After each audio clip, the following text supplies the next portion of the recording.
We are alive. I think we live. Now I just got to find the chat. Whoops. What'd I do? There we go. There's that. Where's the private comments? There we go. Okay.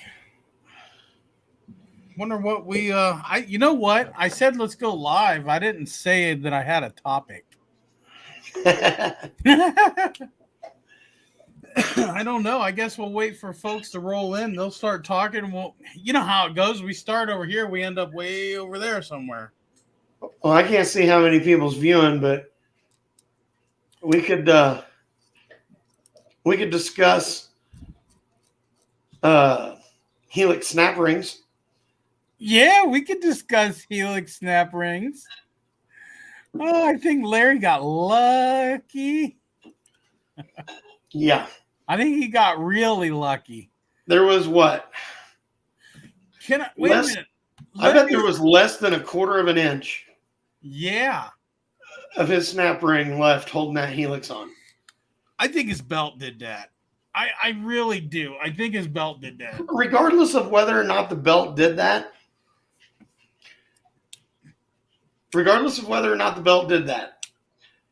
just the sheer butthole puckerness of pulling the secondary off, knowing that you only have this much of your snap ring left holding the Helix on. Yep. I'm telling you right now, if that would have happened to me, I would have probably hurried up and grabbed a ratchet strap to toss around it. No shit. What's up, Butt Monkey? Did I see? Oh, woohoo! What's up from NS Canada? What's up? Yeah, we haven't done a live in a while, have we, Ron? No, I haven't been on a live for months. Been a minute. I was kind of hiding. Yeah. Till my brief 10 minutes of fame, and then got the fuck back out of it. Yep. Hey, BS Small Engines, how you been, buddy? You know, I've been so busy. I haven't even been watching all the YouTubers that I watch. I'm so far behind on YouTube videos. You're getting far behind on putting them out too. What's up? Well, I got another one for tomorrow, but it's a quick one. But I'm trying to find some time to do something fun on the channel instead of just small crap, you know. Hey TJ, what's up, Mud Monkey? Get some damn Canada suppliers. I do have a couple. I don't remember what their names are though. I have to find them. But I do have a couple Canadian dealers. Well, I'm working on a big box back here. I don't know if you can see it, but that big box right there is getting loaded up and going to a dealer in Canada. The bad news about that is they bought those for their personal rigs, not you guys. Dude, they spent $1,800 with me. Yeah, but if they like them on their personal rigs, maybe they'll order a bunch more to sell to their customers. That's going to be a new dealer, yeah. Yep, they're trying them against other brand kits that they currently have, which I don't know which brand kits that they have. Of course they did. It's a secret. I need to take time to watch it. Yeah, I know. You know, we've been so busy here. And the thing is, we're so far behind from Christmas and everything, and we're waiting on more spring shipments. This is one of them that's going out tomorrow, but waiting on more spring shipments, but we're still busy with the computer and answering phone calls and all that stuff. So I'd help you out, but you can't pay me. Yeah, well, you did help me out with them clutch bearings, you and Larry. And you don't even have a trail block. No. That shipping to Canada is a killer. I'm glad my customers pay for shipping. It is, dude. I think that box is probably going to cost us roughly $100 ish. something like that. And that's going to a dealer, not a individual. Yeah, that's going to a dealer. Yeah. Going to an individual, that'd cost even more. Yeah, it does. We try to ship as cheap as possible, but it is just almost impossible. And we even get packages sent back to us because they'll say we didn't they say we didn't put proper description on them.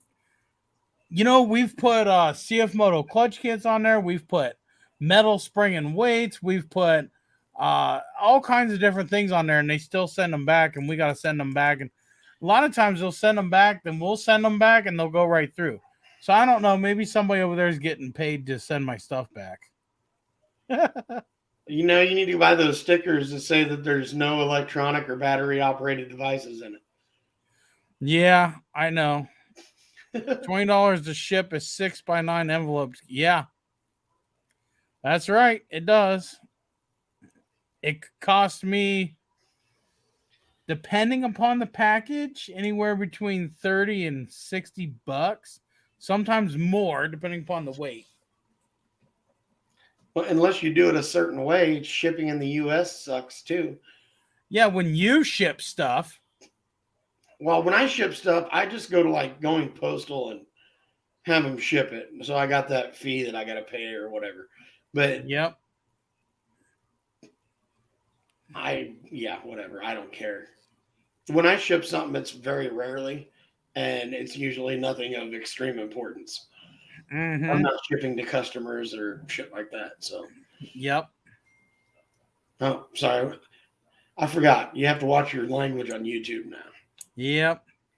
Austin, your vids have helped me tremendously with learning about my Cfmoto Z-Force 800 trail. Much love. Thank you, sir. I'm hoping I can get the Z-Force out and maybe go for a rip this week. I might try to do that while it's still nice out. Maybe we'll go cruise it around town a little bit. Do a video. Because everybody thinks I'm neglecting it. It is dirty, but I need to clean it. I don't normally put it away like that. Ask Ron. He's seen my machines a few times. He knows that they're usually street queens. 800 trail, he's got one of the fastest CF motos they make. Faster than a 950. Oh, God. What's up, Travis? Sorry I missed you up there, buddy. Popped right I up. better not say nothing. I'll get some backlash over that one. Yeah. Chattanooga, Tennessee. What's up, Blake? That's all right. I'm not on any of the pages anymore. I think I'm on yours, the two I run, my main one I run. I'll be And quite I'm not honest. on any of the other ones, I don't think. I'll be quite honest. There's too much crap going on. I got totally out of the Cfmoto pages. I kind of laid back off the CF. Like, I still scroll and read and delete spam and all that stuff, but I really don't participate in the Cfmoto pages like I used to. I participate on my R.N.G page, and just it is what it is, you know. I have better control over there. I don't have to deal with spammers posting. I do have to deal with spammers commenting, but those are a lot easier to deal with. I took mine out the first time last weekend. Rear differential failed, and the drive shaft twisted. Warranty is covering everything, thankfully. Tell me about it, brother. I'm on my third rear diff. What machine's that on? Didn't he say an 800 trail? Love my 21 800 trail. Tim, awesome deal, buddy. Awesome deal. We love our Cfmotos. The only one I'm not a fan of so far is the XL. It looks sick and everything. I think I do got that check engine light fixed. It seemed to be fine today. Well, You're just eventually, not fond of it right now because you've been doing nothing but working on it and you haven't gotten to ride it. that's true. Well, eventually I'll get the cash together and get my kit from you, bud. That'd be awesome. You'll like that for sure. 2022 800 trail, Austin. Yep, that's what I thought he said up there. Does he have the trail block or does he have the 22? He could have either one. Austin? Yeah, is your clutch cover aluminum or is it plastic? I'd have an XL if it was massive and upped on power. Listen, man, I'm going to be straight to the point with you. That thing doesn't lack power. It truly doesn't. I put a clutch kit in it with a big tire helix, and it lit up the tires on the pavement just fine. I did a few launches out here on the road. That's kind of how I got the 1 mile on it. And it really doesn't lack power for that big of a unit. I mean, yeah, I'd like to see 100 horsepower on that unit, but it feels good, honestly. He said he's got the plastic cover. So ew, he got the new clutch. He should be able to make his faster than mine. Yep. Mud. I can't read today. Mud Monkey. I did a little short video on it where I kind of showed a little bit of a peel out that I did on my YouTube.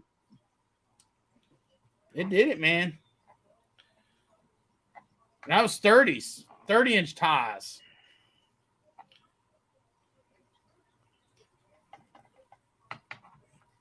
What does that say? Said he still loves his 950 Sport. I'm sorry.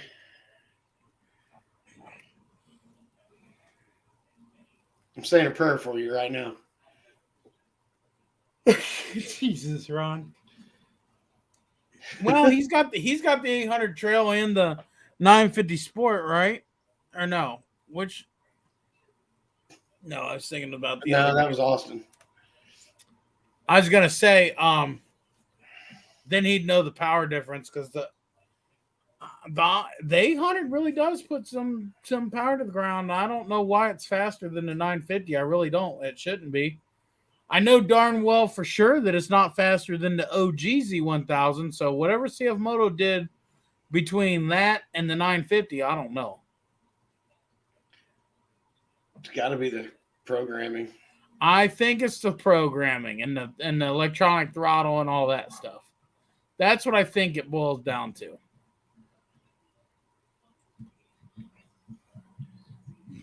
Yeah, I know on stock clutching, Larry's is just as fast as well. Larry's is just as fast as my intermediate clutching. Larry got his to 86. I'm not talking about top speed. I was talking about like the 0 to 60 and yep. Top speed. I can top mine out at 80 if I want. But he said thing will run like a scalded dog. Yeah, it really will. The 800 puts the power to the ground, man. Imagine if it had a kit in it. Yeah, definitely. What sucks about mine is I can't change the finishing rate on the primary because there's no primary spring. Yep. So you got to go with kind of what does the best. Right. Well, Ron, tell your wife that's why my clutch has been apart so many times. Well, Ron, here's the deal. I haven't seen any Cfmoto with the trail block clutch put down the times that the wet clutch does. So there's that, I guess. That's because I don't have my hands on one. Uh-huh. Uh-huh. Hey, we do got something in the works. Hey, I changed.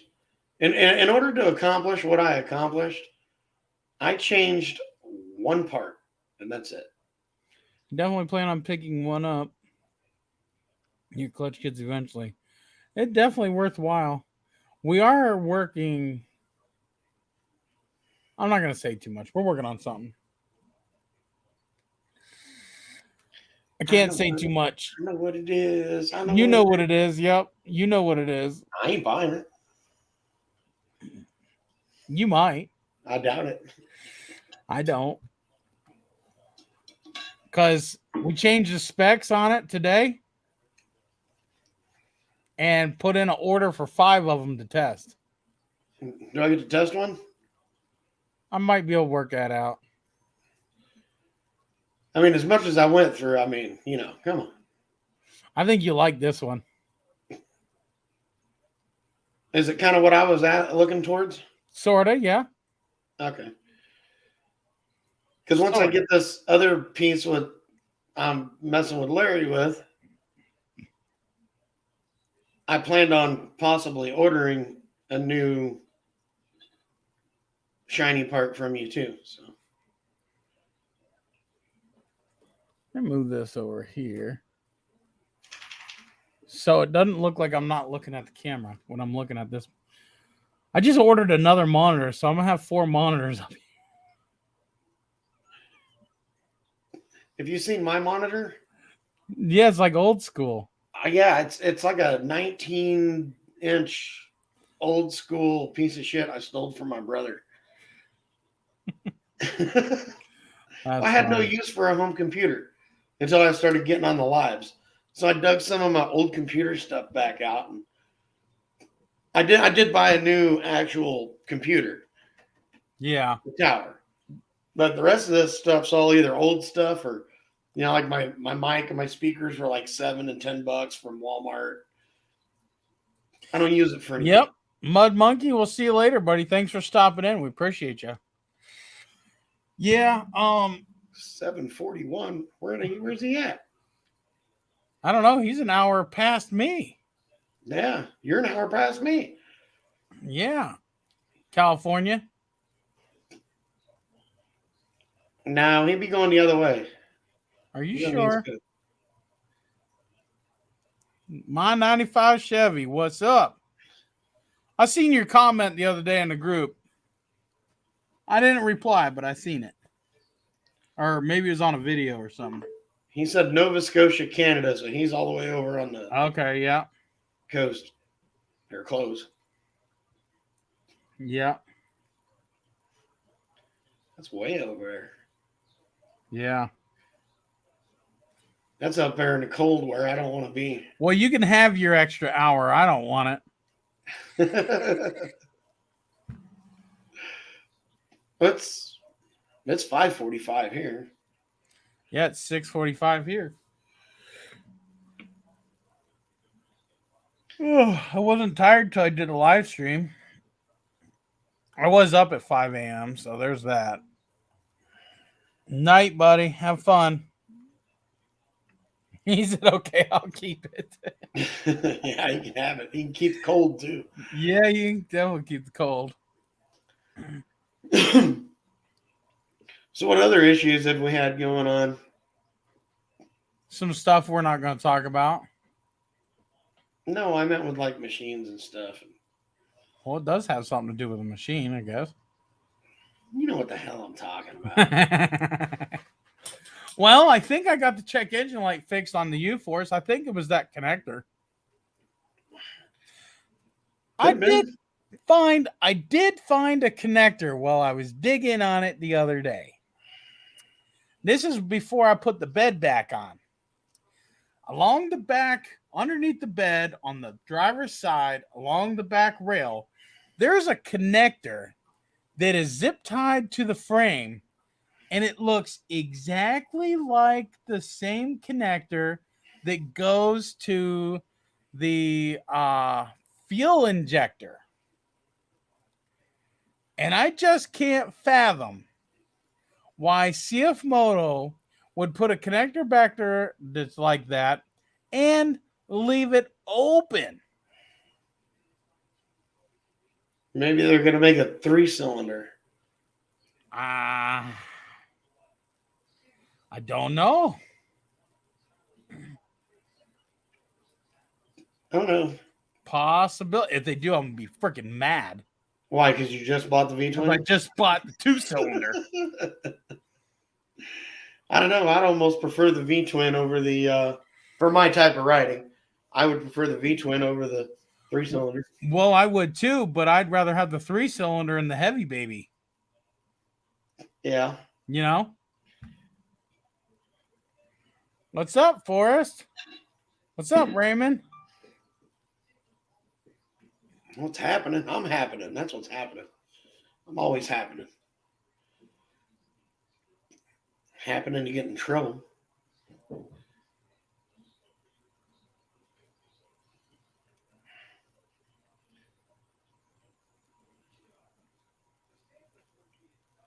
Where do you see how many people's in the chat? I don't even remember how to use this thing.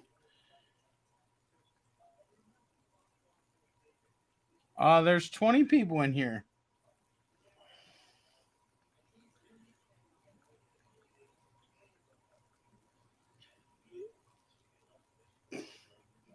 No, there's 10 people, 10 spies.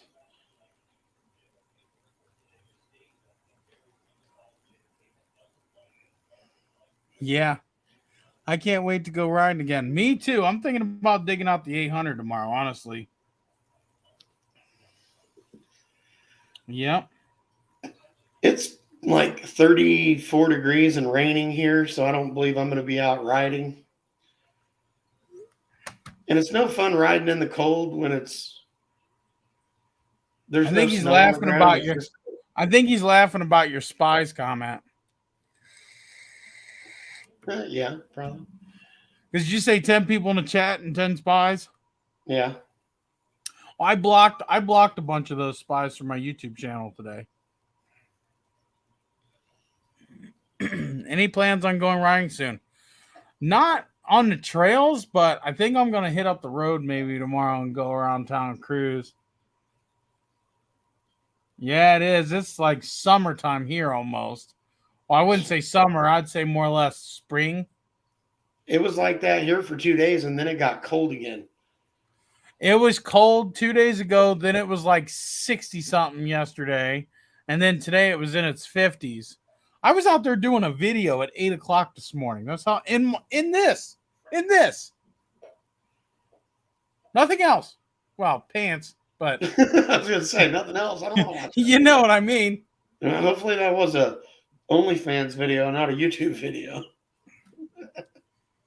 There's a dealer in my state that has a new 800 trail, and it'll probably be gone by the time I get over there to look at it.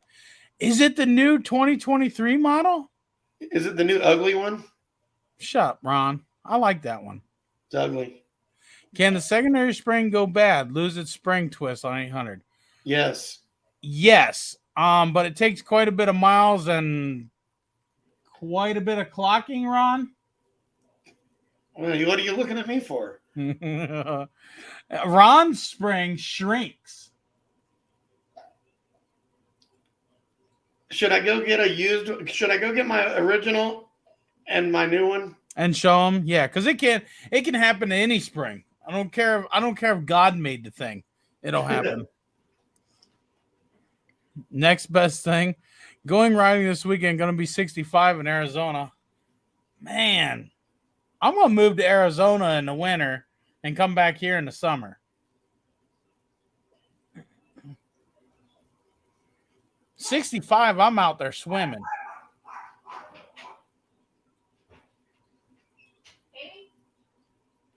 Ron's going to his garage so we can see.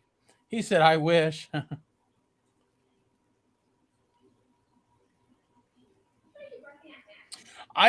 For anybody that might need one, I do have stock secondary springs.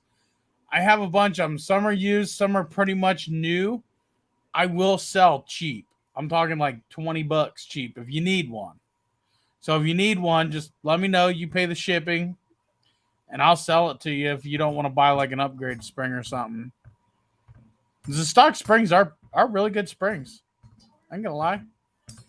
Come on down. You can do some work in my Z950. Larry's trying to get me to go down, but it's such a far drive. I want to. Thing is, it'd take me a week to get there, a week to get back. I won't have no time to spend down there. And I don't fly. I wish I had something to take on the trails. I'm getting closer to being able to replace my toys. Shop is finally getting business in the new location. That's good. That's good, though, bud. That's good. I hope you do good where you're at. How's your YouTube channel? Like I said, I've been way behind on everybody. I gotta watch like 10 of Ed's videos because I'm way behind. 30 and getting ready for a big snowstorm tonight in Minnesota. I kind of wish we would get a big snowstorm. I've been waiting to play all winter long and I haven't gotten to.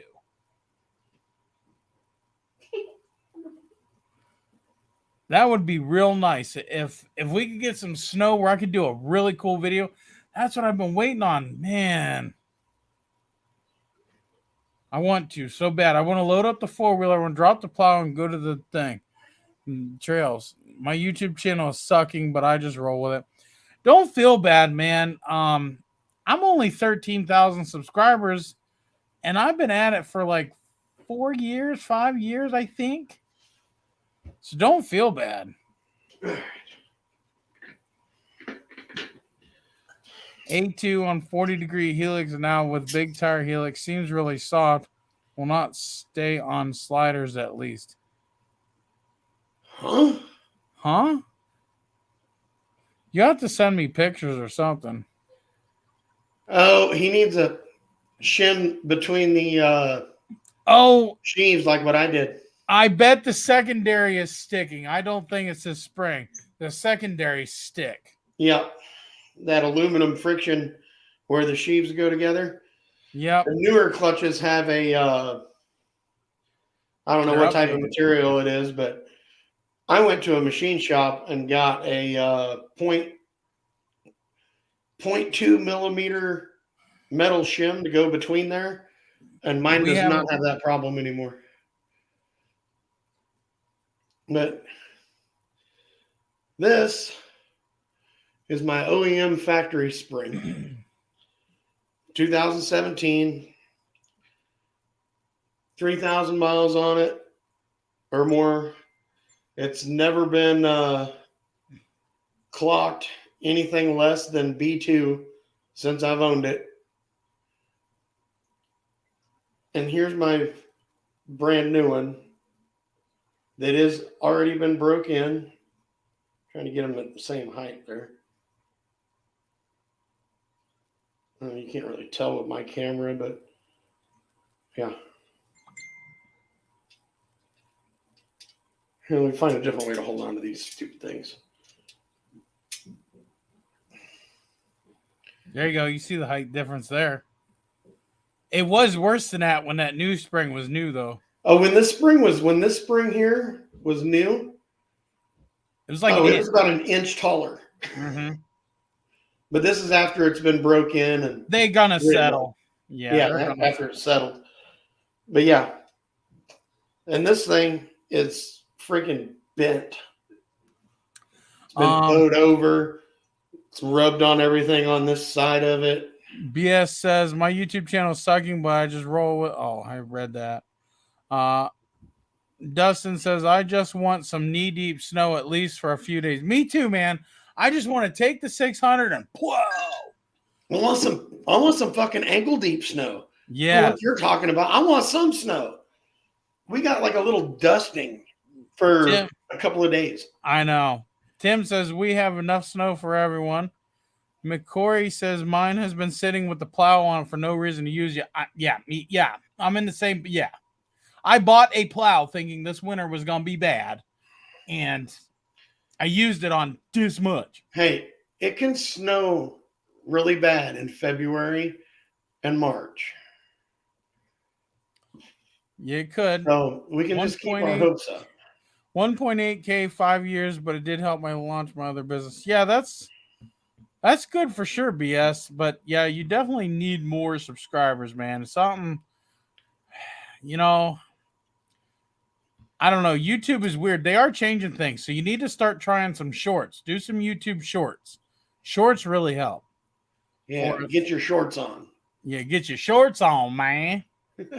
Oh, wow. Red, without the extra battery, have you drove the 1000 XL enough with the sound system to know if the charging system is keeping up?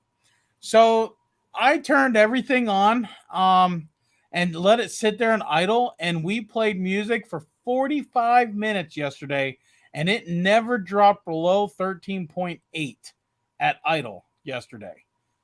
So it's definitely keeping up with everything. And it's going to keep up even more once you get up in the RPMs. Cool, thanks. I'm using Class D amplifiers, so they're not that power hungry. And the only time you're going to draw a bunch is when the bass spanks it, hits. Cool, thanks. What, Snow? He says, yeah, aren't you in Texas? As ass deep in Minnesota.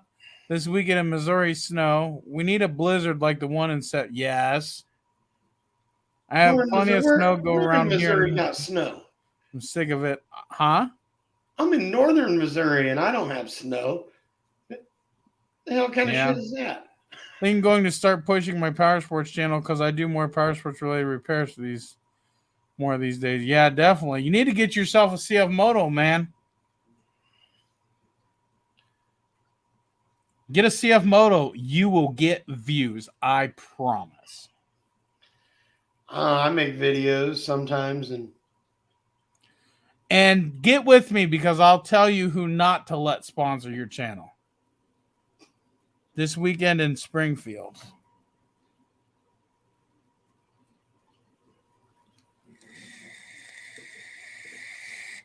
how the hell is that? Ain't farther south than me and got snow? I feel ripped off. I know I got ripped off because supposedly a bunch of people in Ohio got snow and tornadoes and we didn't get nothing. Snow and tornadoes. Yeah. That was like our weather here. It went from being like negative 35 to 80 in like 24 hours. That's what ours did. Negative 35. And I was outside plowing that little bit of snow we got.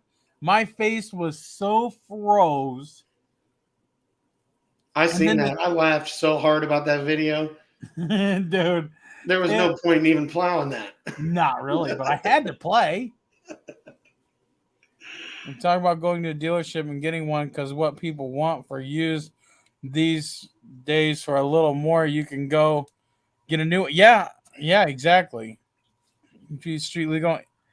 Yes and no, Austin. You got to play some loopholes. But ours are legal, yes.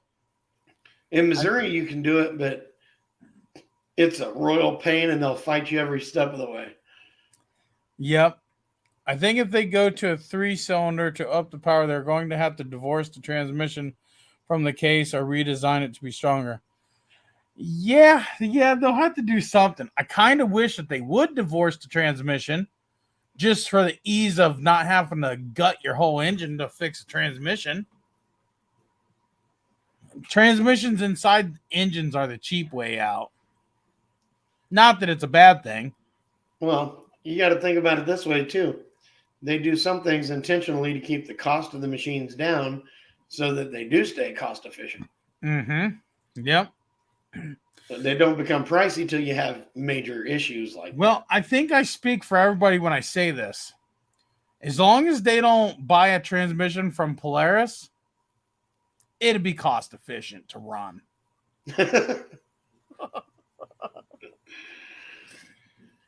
Yeah.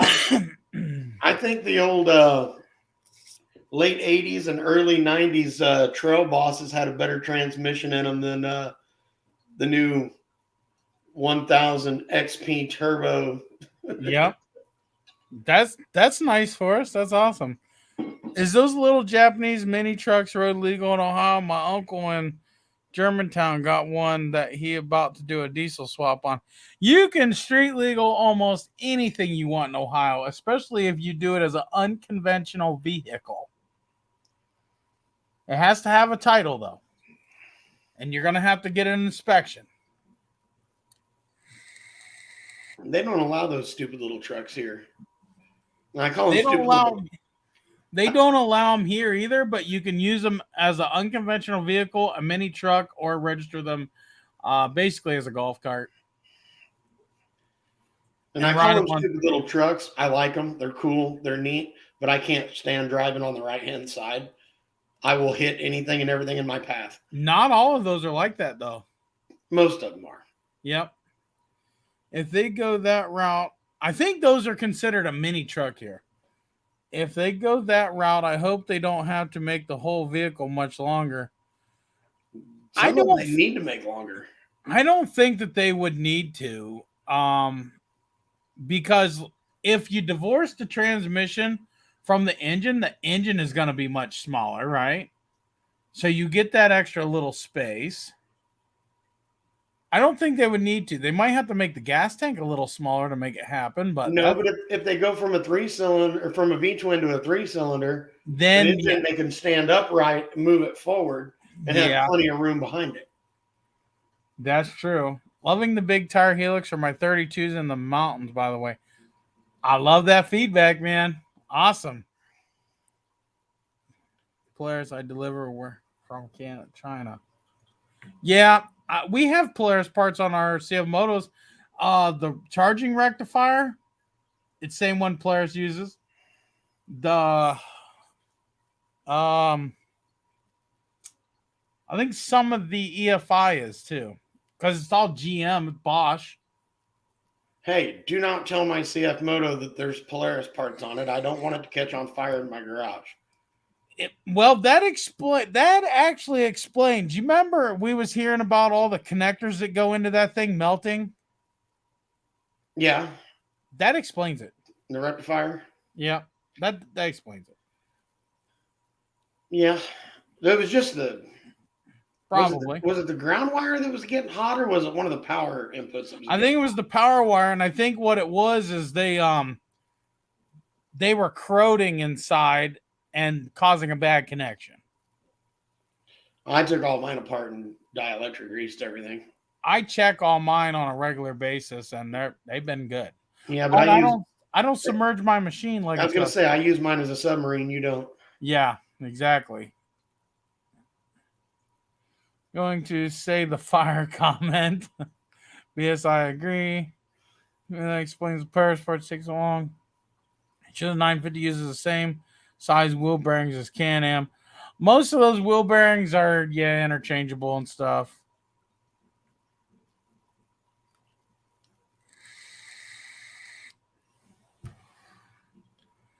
Yeah, we're waiting about 2 weeks to a month on most parts for our stuff too, unless you know how to source stuff like we do.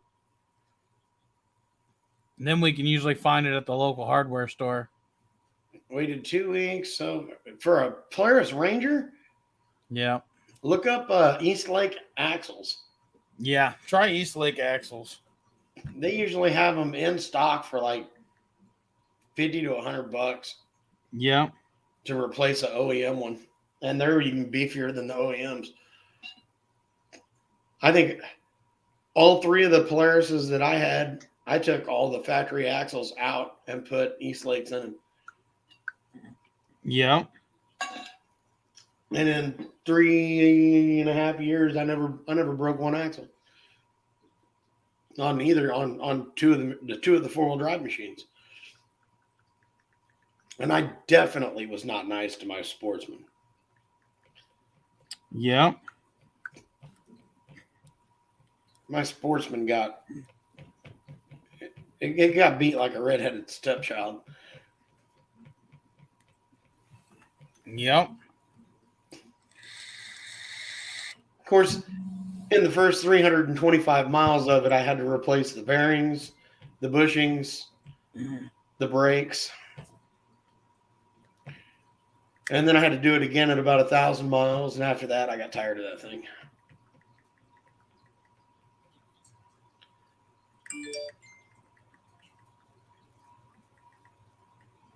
Not a lot of Cfmoto in Minnesota.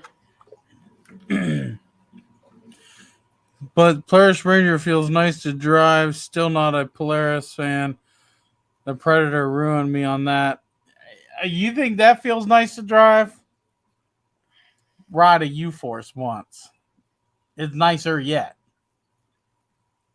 It says, oh, that's China junk. Like, do you realize where most of the other brands' parts are made? It comes down to the specs of the parts. Yeah. And the thing is, all ATVs and UTVs share at least one part. You know? Hold on. I got something to say about that comment. Red, you know, I ride all over the U.S. I travel to ride. I don't have a lot of riding here except for down in southern Missouri. So I go all over the place. I've been anywhere from sand and the mountains. It doesn't matter. And I've rode with a lot of people that ride a lot of different styles of machines that have never seen a Cfmoto. And I have yet to meet one person that had called my machine a Chinese piece of junk I haven't after either. riding with him. Yep, I haven't either. That's true.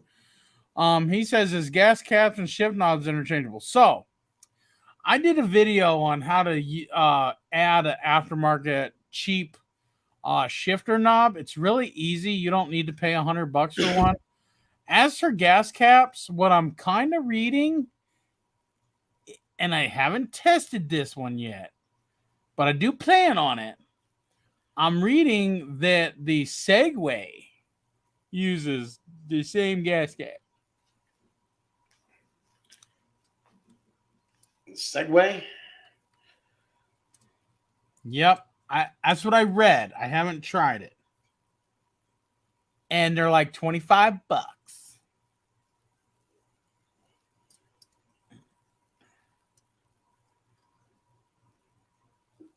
Too bad we couldn't find one off of a lawnmower. Yep. The only problem is those aren't airtight, though. No. Those got a hole in the center. Yeah. Of course, you can fix that with glue. Yeah. But they don't look pretty. Or I can plastic weld it. Yeah. I should have some made. It can't be that much. What, have a gas cap made? Yeah. Out of what? Plastic? Aluminum? I thought you meant just a replacement gas cap. No. Aluminum. Aluminum? Yeah.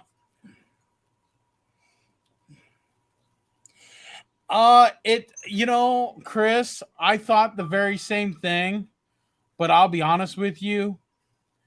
I've driven many of them and it's actually not bad. I will say though, sitting straight up, I can't say how it would, be after an hour or two in a trail, but I can say that they are comfortable. And I will update all of this once we get the U-Force out and put hours on it, My favorite trail that I've been to, I don't think it's named, but I think it's that one where Ron had his lid on a mountain. That's not really a trail, but it's at Wildcat. It's on the way to the waterfall. We aborted that mission. No, you aborted that mission. I stopped in the middle of where you wanted to abort the mission at. Well, I was in a trail too, and I'm watching his trail. Listen, pretend this is his roof, and we're in a trail, right? Let me try and do this. Hold on. We're in a trail, and there's like a wall here and a wall here, and I'm behind him, and his roof is... I'm not even kidding. So I'm behind him, and then our roof starts to go. I was like, nah, we out of here. But the EX, I blew a diff that weekend. If we was in the EX, I would have just rode those walls, and it would all been fine. One of my favorite trails was out in Moab doing the 7 Mile Rim. Fins and things out there is really fun. Ride Roll Blue is one of my favorite places. Plus going down over to the Tackett Creek side. Let's see. We went to this one really small park up in Iowa. That place was probably the most fun I've ever been to. People want me to go to the land between the lakes or something. Does that sound right?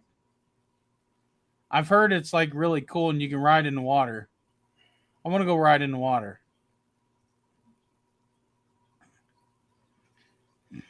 Well, you want to go ride in water, I mean. Not deep water, but I want, like we did in that creek down at Wildcat where we wasn't supposed to be. The road stopped at the creek and then started back up on the other side of the creek. It did. I consider that to be a pass through. That's what I thought. Only the difference is we went left, we went right, we went all around. But it did. That road, we're coming down this hill, and it just stops at water. And there's people out there swimming, and the other side there's cars having a picnic, and they're swimming, and they're like, you can come on through, and we're like, how deep is it? So we start testing. And it was probably the deepest 2 feet, maybe. Oh, yeah, it was enough for the kids to have fun playing in. What's up, James? He said, Cfmoto Jesus, what is going on? I'm headed out later, guys. I want to try and go to the Hatfield McCoy trails next year and ride for a week. We want to do the same thing. We want to maybe try load down the XL and take the 600 and just go and camp. But I was kind of wanting to take the 800. However, the 800, there's no room for me to put back. Well, I guess there's no room for baggage on the 600 either. I'll be honest with you guys. I ain't going to lie. I like the 600 a lot more than anything else. I love my 800. Don't get me wrong. It's beast. I still have a lot of fun in it. But if you stood in front of me and said, you got to pick one today, I'm taking a 600. If I wouldn't have destroyed my arm and my back, I would still be on quads and not in a side-by-side. Well, see, I like the 600 because when I get cramped, I can stand up and drive it. If we're going on a short run or something, I like to take the 800 because I like to keep riding, but my back gets sore, my legs hurt. See this? I don't like hour rides. Shut up, Ron. See this little tear right here? Uh-huh. That tyranny. Quit crying. He said, Mr. Slow Clutch Kit. Yep. Slow, but got enough torque to... My clutch kit might be slow, but it had enough torque to turn all 4 tires on concrete. I was going to say, he must not be talking to me on that one. Well, I like that. I had a slow clutch kit, but it had enough torque to peel all 4 tires in 4-wheel drive. I can't do that. Mine just pulls the front wheels off the ground. Well, you're a trail. That's why. You're not 9 foot long and 1,400 pounds. I have traction. You ain't even home yet? What happened? No, I'm not home yet. Still waiting for the kid. Oh, I thought maybe you were sitting in a traffic jam or something. I was going to feel sorry for you. Let's you ride in water. TN Madness Upstate. I'm planning on a 2-week trip to Moab next year. We're taking a 2-week trip to Idaho first 2 weeks of September. First week of May, we go to Moab. Hey, Dirt Trail. Not when I'm on the 4-wheeler, I don't. Ask Ron. He'll tell you. What? I don't stop and talk every 5 minutes when I'm riding the 4-wheeler. Yeah, you do. No, it's every 10 minutes on the 4-wheeler. You're a 5'10" rider. When it was stock and it wasn't fun to drive, now it's fun to drive. Oh. Chris says, I can't keep enough traction and being redline now. Is that with my kit? Hey, just so you guys know, a brand new belt will explode with only a couple 100 miles on it, properly broke in, and at 135 degrees. Yes, it will. Yeah, especially if it's an Ultimax. I don't know. I don't know if it was that snap ring that broke that caused it, or if the belt broke the snap ring. I think the belt broke the snap ring because you would have seen a difference in your RPMs before the belt went. That belt broke so violent. It's the most violent belt break yet that I've had. It broke so violent, the snap ring said, this, I'm out. Yeah, you would have carried that secondary over to the press, like just not even wanting to look at it or breathe on it. Yep. We talked about that. One of the first things you missed it. Should have. Oh, yeah. I was talking to Ron directly after I got off the phone with him.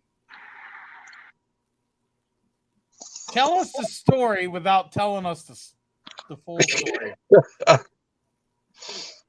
it was just violent. It was just a loud bang and nothing. RPMs were fine. Everything was going, and it just let loose. And I was only doing like 50 miles an hour. We were going out to the drag races. Yep. I was on the phone with you and Ron when I was in my buddy's Wildcat when they were drag racing there on the riverbed. Yeah. Yep. But yeah, it was just violent. So did you have to get towed by a Wildcat too? Yes, I did.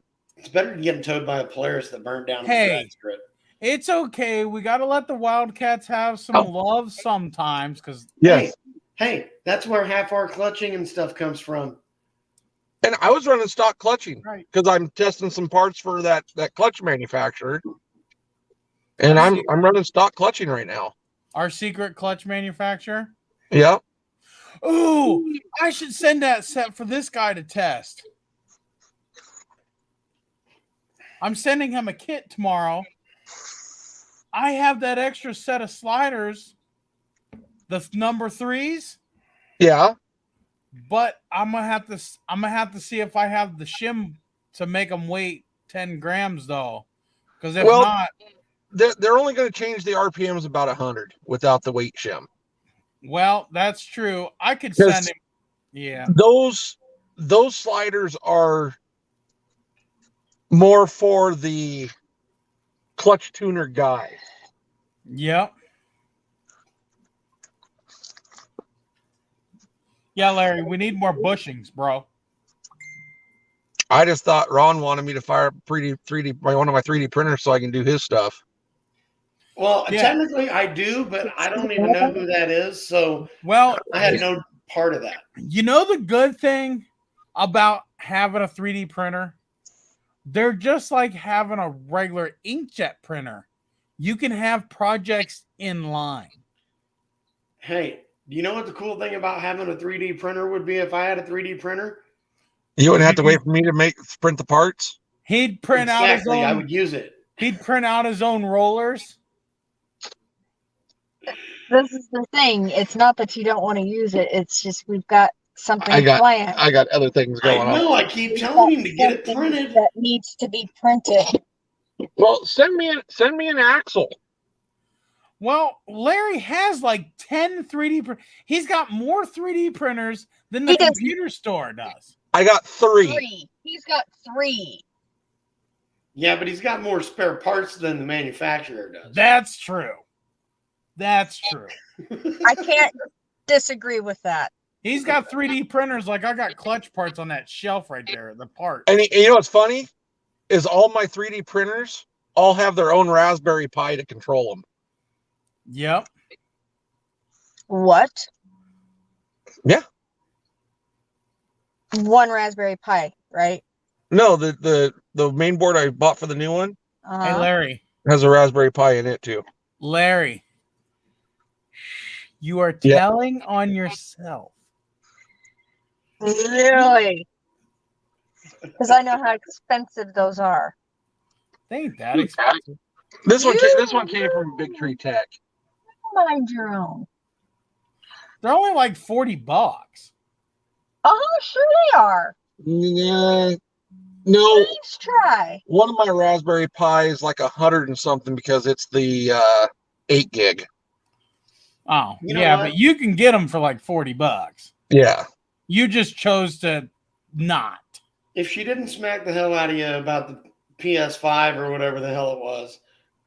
We didn't buy the PS5. I bought an Xbox S because Xbox, you know what I mean? Yeah, that thing. I don't play video games, so I don't know which one's which. So, because I'm particular about who plays my Xbox. So that was okay, but $140 is not okay. Yeah, they're orange bushings.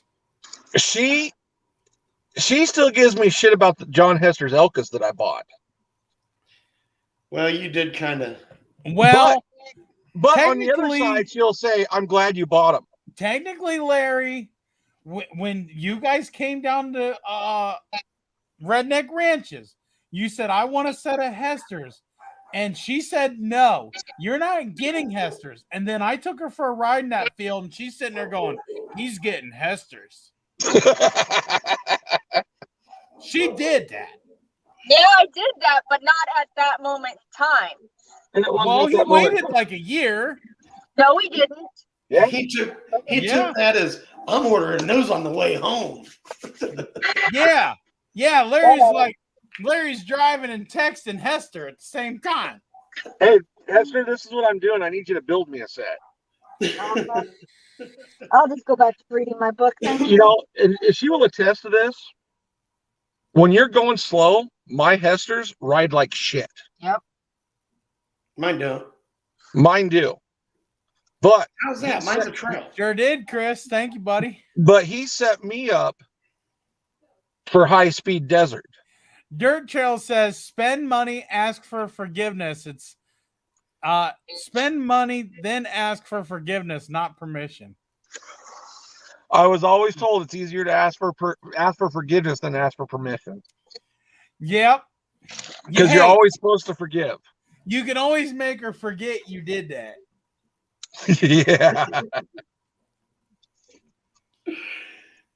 Oh God.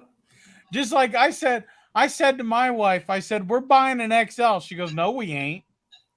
And then he bought one. I said, "Yeah, we is." She goes, "No, we ain't." And then I told her why I wanted to. She goes, "Let me call them, see if they got that."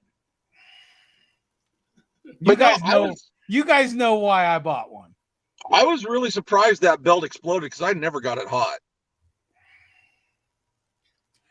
It's the hottest I ever got that belt was like 175. Oh. Well, that was it. Well, there's other people exploding belts that with cool temps. If you get my drift. Yeah. I have never once exploded a belt. We're here. Since there's a few people here. Hello, Jacob. Who would be interested in an infrared belt temp gauge for about half the price of the Razorback, but work just as good? And I'm thinking about doing it with a touchscreen. I want one. He just wants to. I give you $199 for it. He just wants to touch it.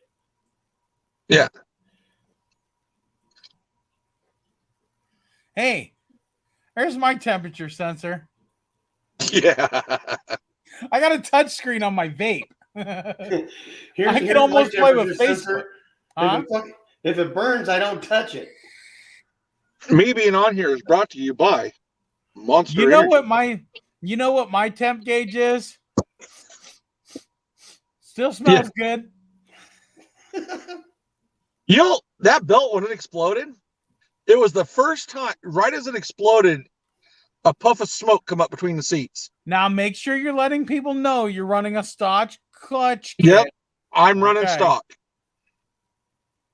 You're not running no other springs or nothing because nope. Yep. And that 175 degrees that I got it up to was on a stock clutch. Yeah. That was stock. With what temperature gauge? With the same one that somebody else is using, the one that's a TT gauge. Well, these are TT gauges, but yeah, that Trail Tech that only reads the air temp. So you had it up to 170 with the Trail Temp or with the Trail Tech. Yep. So add 40.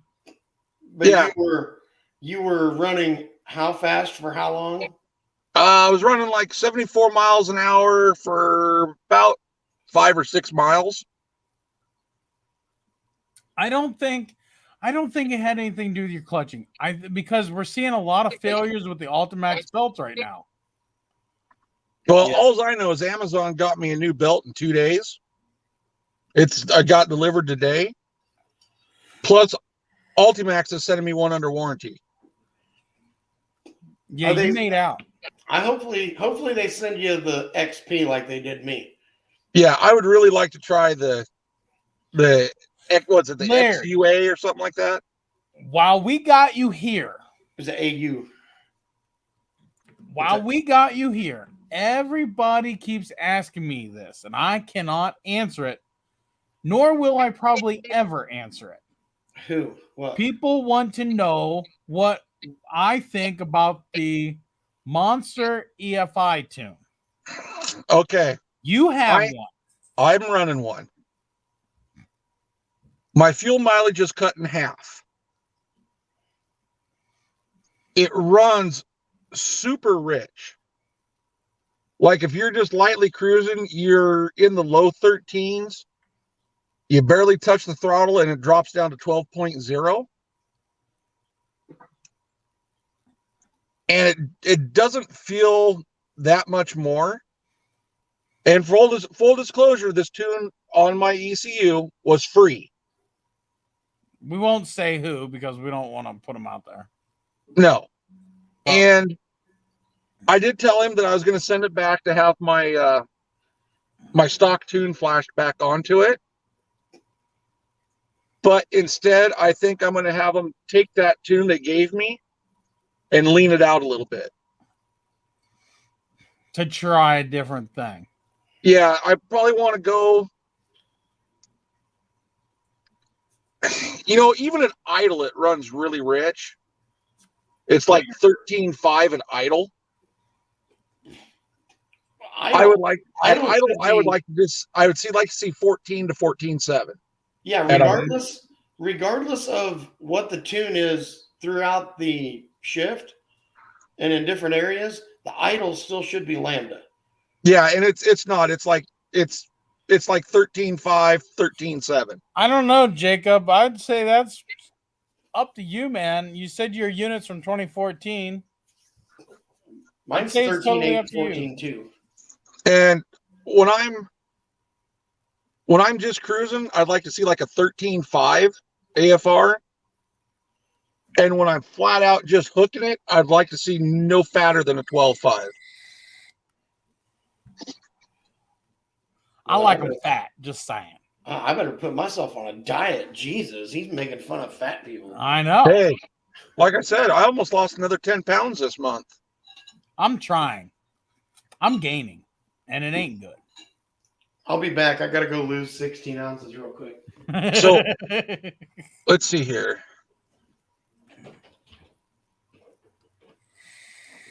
So, yeah, I've lost like close to 50 pounds? Yeah. I'm averaging about 10 pounds or so a month. If it was me, I would. I just like Cfmoto, man. So that's just me. I would. I can't see the comments.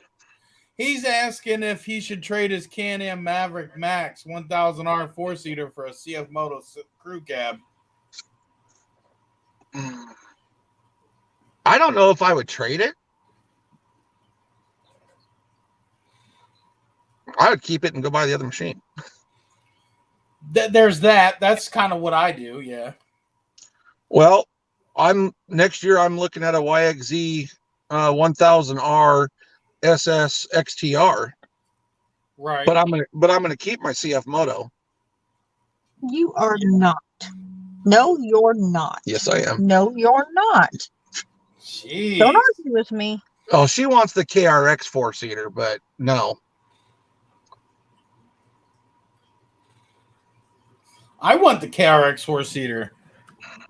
Oh, she would let me buy the KRX 4-seater tomorrow. Well, go buy that and yours.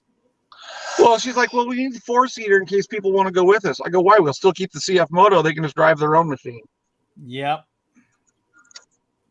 And if one breaks down, you got a spare. Yep. I got And a then backup for my backup for my backup. And then I can send the ECU to Andy over at PowerTune and do a turbo and get about 400 horse. Yep. And go break it. Yep.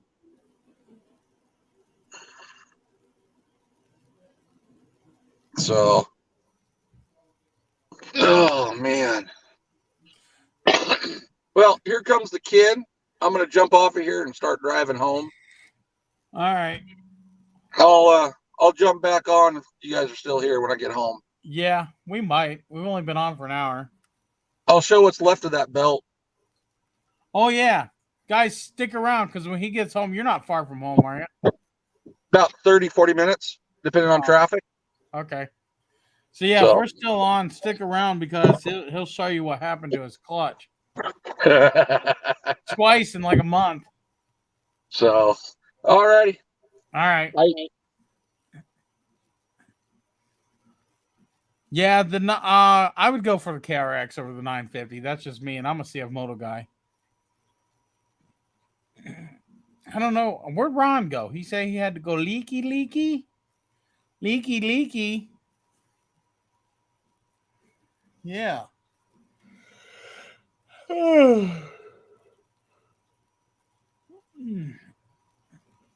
What is today? Wednesday. 2 more days. 2 more days, guys. Who's all going riding this weekend? Say aye. I think Red goes 60. If it was me, wider is better, man. 72 for show. But I like to ride like a moron.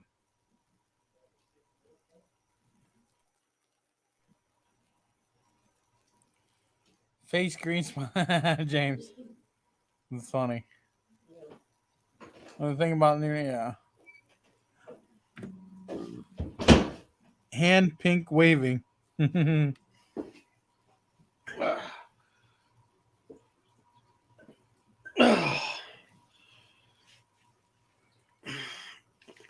64 or 72 inch? What? Huh? 64 or 72 inch machine? I would go with 72 if it was me. I'm going with a 50. Ron likes to bounce over everything. Well, my wife's got big boobs, so There's you got to take the good with the bad, or the bad with the good, or however way you want to put it. Yep. Just went last weekend. Wife put the pictures on her Facebook.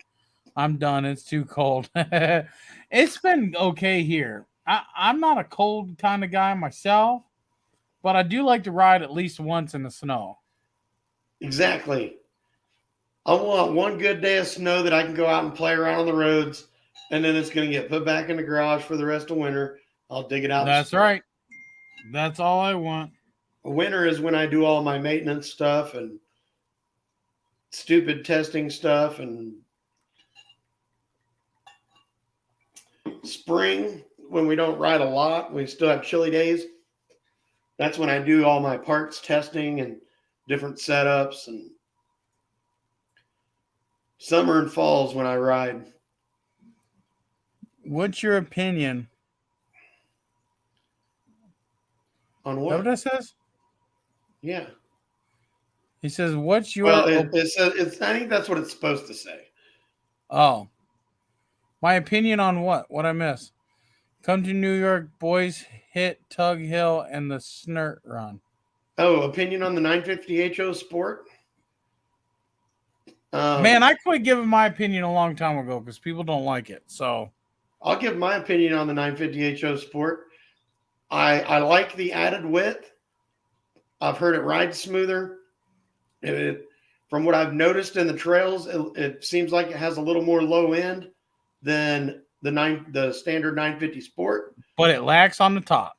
But I'm still faster. Well, in the short and the long. The regular 950 spanks the HO stock for stock, except for in the suspension department. And it should be the other way around. You'll just see a fleet of Cfmotos out there, right? Heck yeah. Forest. Huh? Forrest We needs are going to Lake Ozark Off-Road Park, the Loop. Forrest needs to send me a friend request on Facebook. Yeah. Because, well, I'm in Missouri too, so I've obviously heard of the Loop. They're working on more trails down there. Right now it's a little small. But from what I understand, what they do have is a lot of fun for a day trip or even a day or two trip. But whoever the people are that run it on my main Missouri ATV UTV page, yeah, let's just say they're not on there anymore. Uh-oh. Why not? I don't know. Everybody says they're extremely nice, but they were rude as hell on Facebook. Really? They were deleting people off of the Loop's website. They're the Loop's Facebook page when they were talking about how the lack of the amount of trails. So instead of having a conversation about, hey, we're adding trails, we're building new trails now, all that stuff, they just deleted the comments and blocked them from the Facebook page. What's up with these companies deleting comments and blocking people from Facebook for their opinion? I mean, from what I understand, it seems like a really good park. Yeah. For a day trip or whatever, but people just need to know that before they go down and say, I I'm going to agree, go down Chris. here for a week. Right. And there's only enough trails to last you a day or two. Yeah. It wasn't anything. None of them were even bad comments. I'm not going to Colorado. Too far. No. It's not like for you. For where I'm going in Idaho is going to take me forever to get there. Colorado Springs is like 27 hours for me or something. I just have to drive across Kansas and then halfway across Colorado. Yep. Jump off, R.N.G. Thank you as always for helping me out. We will know the truth soon. Yes, sir, we will. Thank you, sir, James. I appreciate you. I'm going to catch your spring right here, buddy. And the helix is, you can probably see it.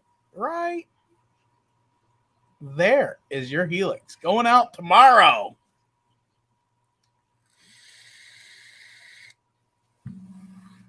Listen, man, I'm not a driving kind of guy. Like any more than 6 hours, and I don't know.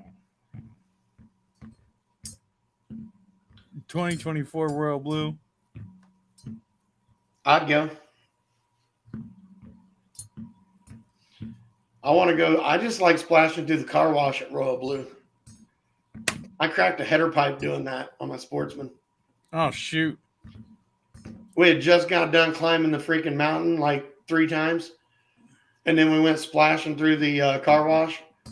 Yep. Then the next morning, my 4-wheeler wouldn't start because my header pipe was cracked. Whoops. It was fun. It was still fun, though. Took it to a local shop. They welded it back up. It was good to go.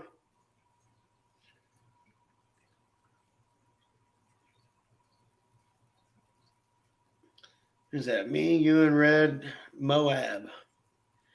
You want to go to Moab for more than one full day. We went there for a week. I think he meant one full day to get there.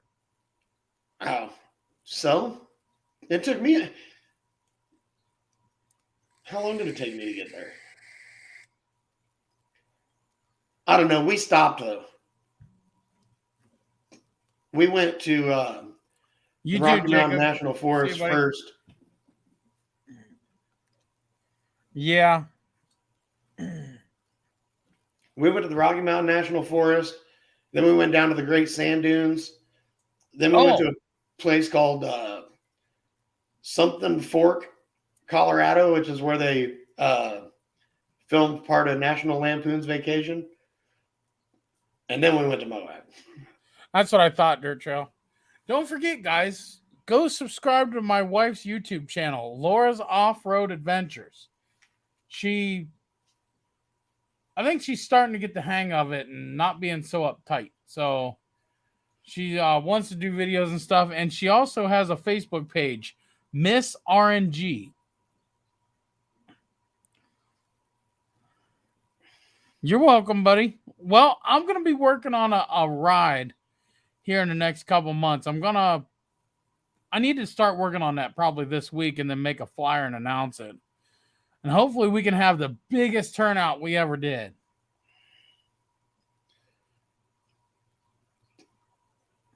And if anybody wants to go to Idaho with us in September, just get a hold of me and let me know. And I can let you in on the details. Yep. You can go to Royal Blue this year. You want to go, he says? It really depends on I ain't gonna lie, it depends on money this year. Well, yeah, you've had some shit go on, so yeah. With her back surgery and me still waiting on my work comp stuff, and yeah, it just depends. The other one we had planned, the Idaho one was actually planned for last year, but we were supposed to leave 2 days before Yellowstone flooded. So we had to postpone that one till this year. Hey, Steve, how you been, buddy? Thanks for stopping in. Who else was from Florida? Mario? Mario was from Florida? Yeah. I want to go ride in Florida. I want to go ride on the sand down there. I do too. There used to be a park in Florida that was a bunch of sand trails through palm trees. And I, for the life of me, cannot remember the name of it, but I would love to go down there because it looks fun. That thing cost you $500 a month? Why don't you just refinance it? If you do it through the right bank, you'll pay less. I just bought an old one, fixed it up a little bit, and only have about 12 grand into it. I'm cheap. I'm cheap too. I spent 10 grand on a camper. I bought an $18,000 camper for 10 grand during COVID. I beat them up on the price, man. They took it too. I think they just wanted to move stuff. $45,000 for a camper. They can keep that sumbitch. Yeah, I'm not. No. Not saying it's not nice. I'm not paying that much for a camper. I don't care how nice it is. They ain't getting that. I'll wait for that thing to be half wore out in 20 years and pay $500 for it. I could buy a halfway decent 2-bedroom house here for that. Yep. You better look at, dude. I just got a loan on that XL and pay 2% interest, bud. The interest is high on campers. Because high on side by sides too. Well, they're a automatic degrading value. Yeah. That's because they're junk. They don't last but 5 years. That's why I bought an older one. Mine's a 2006. Haven't bothered buying a trailer yet because we can just drive from the house to the trails and to the dealer. It's all ATV approved roads for the. Yeah, I can't beat that. He's old school. He goes with a tent. Yeah, I used to do that too. $24 trailer setting up for camping. Yeah, that's the best way to do it. Cheap. List was $56K. Holy crap. We also have a Momentum toy hauler. We got it for $48K before the RV prices went nuts. I'm old school. Go with my tent. Yeah, we do that too. Yeah, we just looked. My camper is a 4%. If we refinance, even with good credit, it would be between 8 and 10%. Screw that, man. Screw that. That tent that I sent you guys the other day, I think I'm actually going to get that because we want to do some overlanding. So a quick set tent like that would be cool to have. Hey, Dirt Trail, you could play the game. Use that inflation to your advantage. Take your camper to a trailer dealer and work out a deal and trade them straight up for a toy hauler, not a camper, a toy hauler, an enclosed toy hauler. If you pull the right deal off, you essentially walk away owing nothing and toss you a cot in there. You ain't got to have subwoofers in the floor, heated floors, AC, TVs, fireplaces, stoves, beer cabinets. You ain't going to have all that. Just a beer cooler, a cheap generator, and a cot. I'm not saying nothing. What, Ron? Minus the fireplace. I've got all that in mind, but I didn't hear that much for it. And mine's a toy hauler, so it's got an auxiliary fuel station, an air compressor, built-in generator. Well, there is a reason why we was calling you AutoZone at Wildcat. That damn thing has everything in it. 100K camper, and is living in it. Can't imagine spending that much. No. That's why I buy Cfmoto. Yeah, I was going to say, that's why we buy Cfmoto. We're cheap. I mean, granted, some people get, $20,000, $30,000 into a machine, but that's still different than buying a $20,000, $30,000 machine and then still putting $20,000 to $30,000, more into it. Yep. I'll be right back, guys.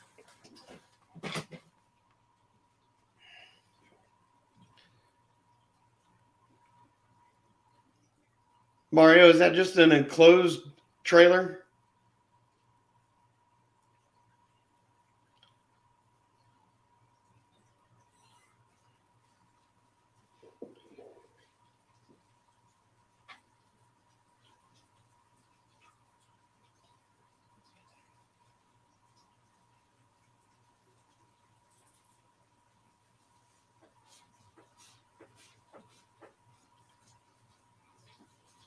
Oh, an open trailer? I've seen people do that and set their tent up on their trailer and use the rest of the trailer as a porch.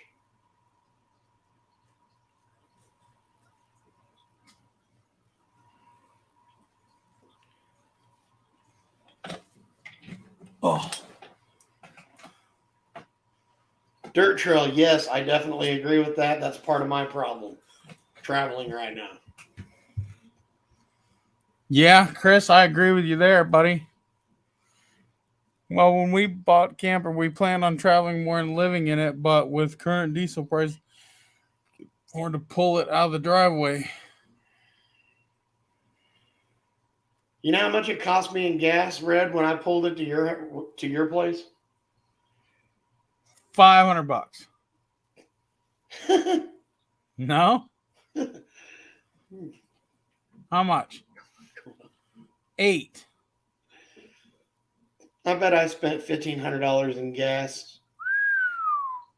Hell no. In diesel. Because when I went to your place, it was almost $6 a gallon.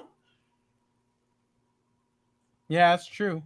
And you figure how far that is. And I was only getting 7 miles a gallon pulling that. Well, I know when I went to Kansas, it cost me probably about there and back $900 in gas, maybe. And that was, what I pulled to Kansas, Right.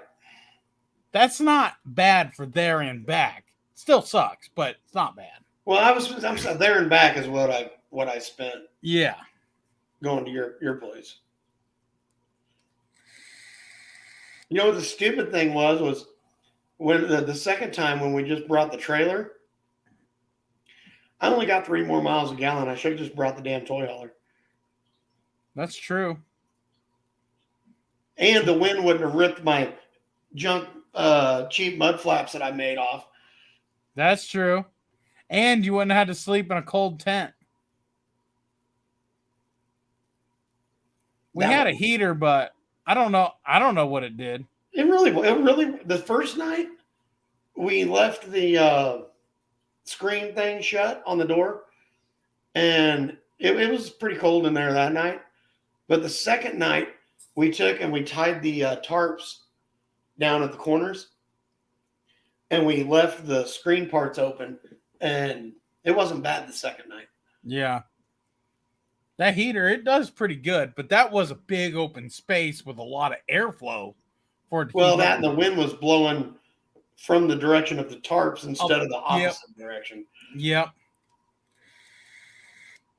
And so the first night, like, yeah, it was cold. The second night, it was comfortable.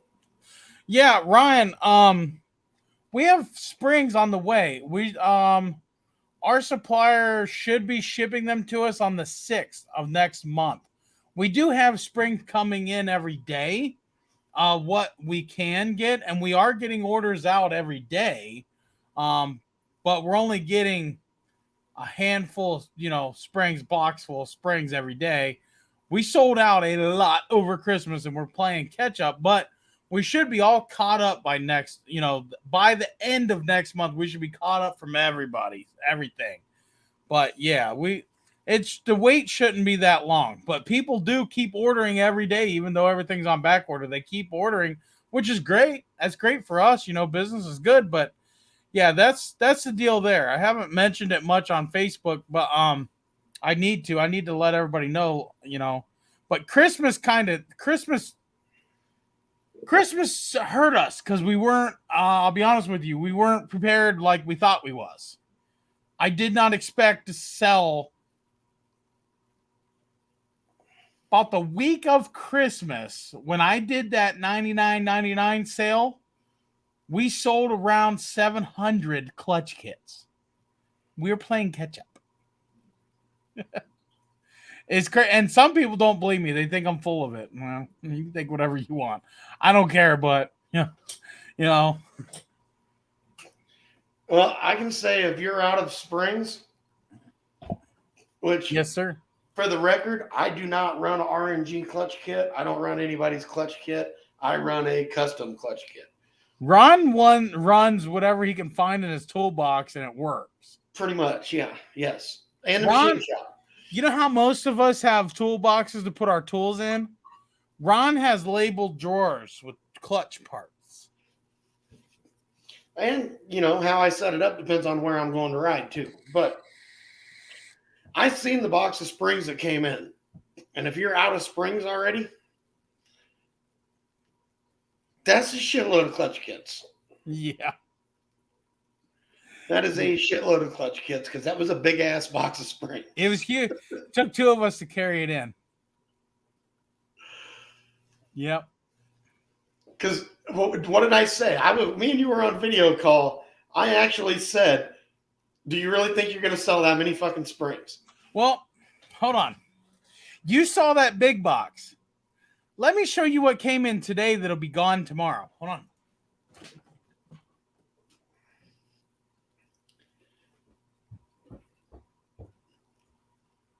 That was a big-ass box, guys. Real gas money. Yeah, there was a comment back up here a minute ago.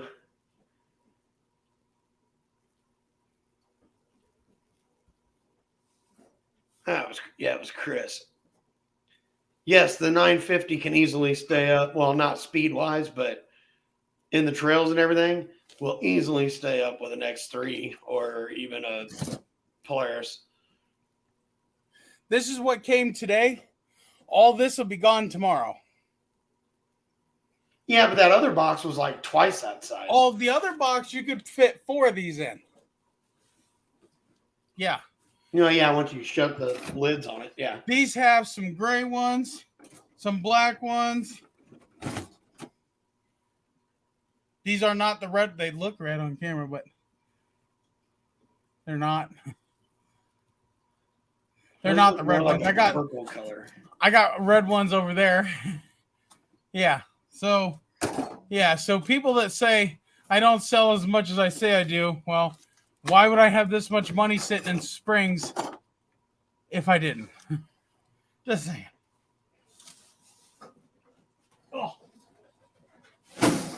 If you were a little stronger, you might be able to lift that box. It's heavy. It's heavy. Hey, that's a question for you, Red. Ryan's got a Hold question. on. Let me go down through the list and catch up with everybody. You didn't miss much other than that. Okay. Eventually going to talk my buddy into getting your big tire helix for his 1000 XL. He's dying to get bigger tires, trying to keep up with him. Heck yeah, man. You'll like it. So if I ordered today, how long would it take to get? I don't know. Christmas. Probably the middle of next month is probably when you would, if you ordered today, you'd be put on the list and it would probably take you until the middle of next month. Now, like I said, we are getting shipments like that in almost every day. Not quite every day, but sometimes every day, just whenever we get them. And we're shipping them out as fast as we can. But I'm estimating to everybody we should be all caught up by the middle of next month. So I don't want to make promises I can't keep, but I want to say should. You're going to get it before spring so that you can go riding. Oh, everything should be caught up before, yeah. Before good riding season shows up. Yeah. Yep. So yeah, I am saying if you want a clutch kit and you think the weight might, now would be the time to do it because we have a list.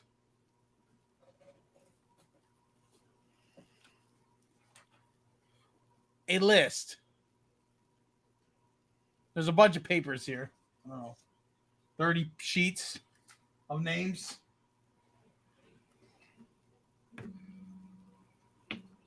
Yeah, but each piece of paper's only got one name on it.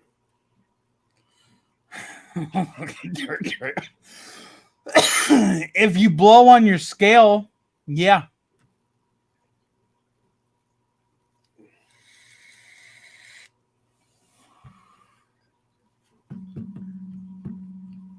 Oh, God. So I'm in the wrong business. You move springs more than drug dealers. Yeah. I'm not kidding. I know some people, they're hardcore believers in what I say, and others, they're haters, man. They think I'm lying all the time. Hey, they can think what they want because I know what my bank account says. And I'm not bragging or anything, but I know. How else did I put 40K in an XL? There, think of it that way. I don't know. Somehow everybody got it in their heads that I work with and for you. There's so many rumors that go on, man. You know, I'm friends with you. That's it. Have I tested some parts here and there? Oh yeah, Yes, we all work together. Me, you, Larry, we do things. You know. But I have no affiliation with anybody. I'm disabled. I can't work. If I work, they take it from my disability. This is the thing. This is the thing here. Hold on.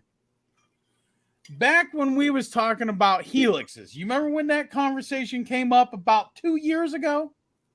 Well, yeah, because I had found some helixes. Because we were all talking about what else can we do to make these clutches better. And you're like, well, I think I found this. And we all started looking and we're like, yeah, but they didn't have the numbers we wanted. And we were talking on a live stream about the numbers that me, you, and Larry wanted to try. And then they started hitting the market. And then Stingray came in and had his, which is way different. Stingray helixes are way different. And we're working on, well, they're way different. And we're not going to go into detail what we're working on because it's going to be forever before it's released. But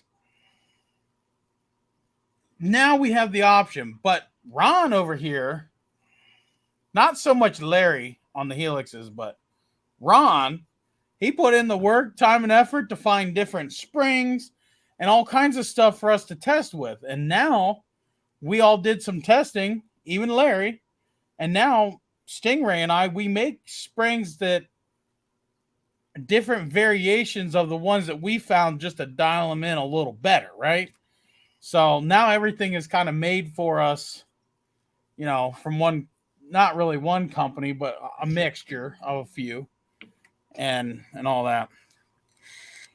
We don't do stages, buddy. We build the order, but if you're essentially talking about a helix, a secondary spring, and a primary kit, around $440 plus shipping. Red is only buying springs to make his own homemade match. Certa. Redneck certified. Shit. Okay, I'll own up to it. I'm the man in the shadows. They all work for me.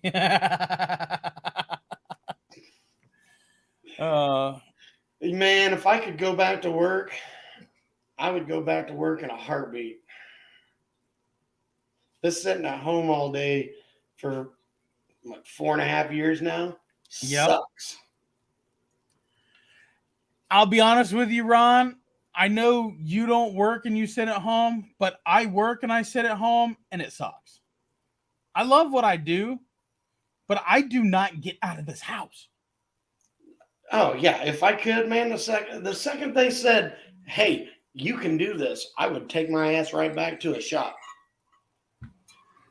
It's so boring sitting at home. Even though I'm working all day, I'm in this chair all day long, which is why I haven't been doing lives, because I want to get out of this chair.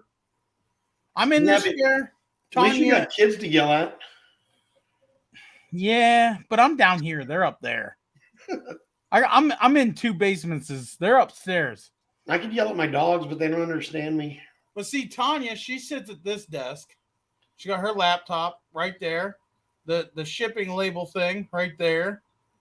You know, she sits here and does all the paperwork, all the tax stuff, all that business stuff. Plus she ships for me. And I sit here all day and talk to people. That's all I do. And she'll ask me, "Hey, this guy ordered this and this, and he says he has these tires and this. What should I put?" She's got a general idea of how to put kits together, but there's still some things she asked me on, and I'll sit here and go, "Let me think on it, and we'll come back to it." You know, because I like to make sure I send out the perfect kit. I don't just walk over to them bins and pick out a kit that's already boxed up. Our stuff is hand-picked in different combinations for everyone. Which is also why I've got 3 different setups that I run depending on where I'm going to go riding at. Dirt trail.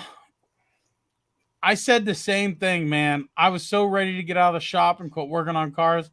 And by no means am I saying I ever want to go work on cars again. But it sucks being in this house. I can't wait to get outside.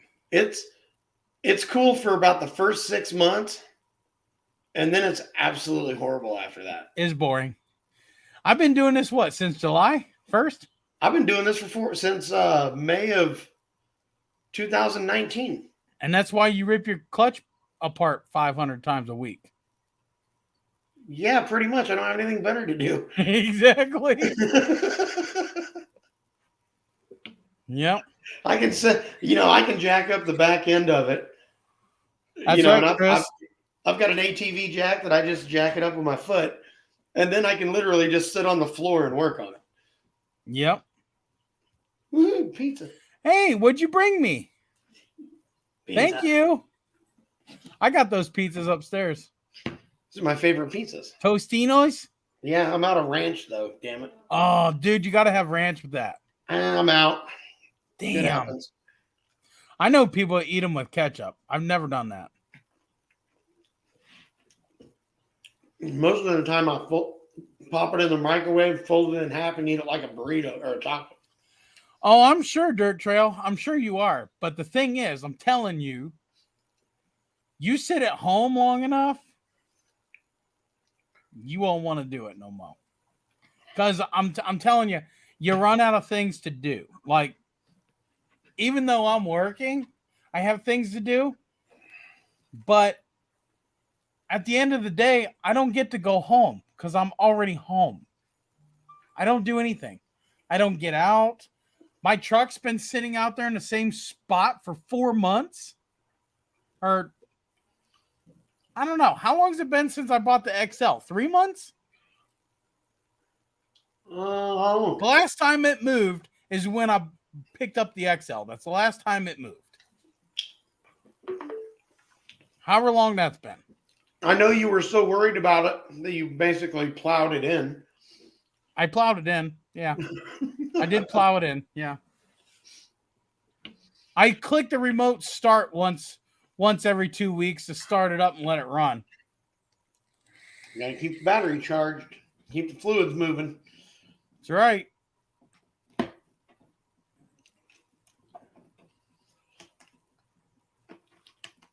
Oh yeah, definitely healthier and well, I don't know about healthier, but definitely happier with not having to work. Yeah. No. Even though the stress levels of doing what I do with the people that I deal with, and by that I don't mean my customers. Sitting at home sucks. Gas money you save by not. That's well. I bought the XL with my gas money. Yeah, let's put it that way. Hey, I made enough money when I worked. Money wasn't a problem. Yeah. Sitting at home, I make enough money sitting at home that money's not a huge problem. I would take my ass back to work tomorrow if they okayed it. Yeah. If I'll tell you what, if I didn't love doing what I do with the clutching and all that, I would probably go back to work too. And I'll be honest with you, Tanya, she's got it handled. I told my wife I was ready to go be a Walmart door greeter for a few days a week and chase people down for their receipts just to have something to do to get out of the house. That'd be fun. I can't even do that. They got It would a be damn fun. 10-pound weight limit. It would be fun. What are they going to do? Fire me? I'll just come home.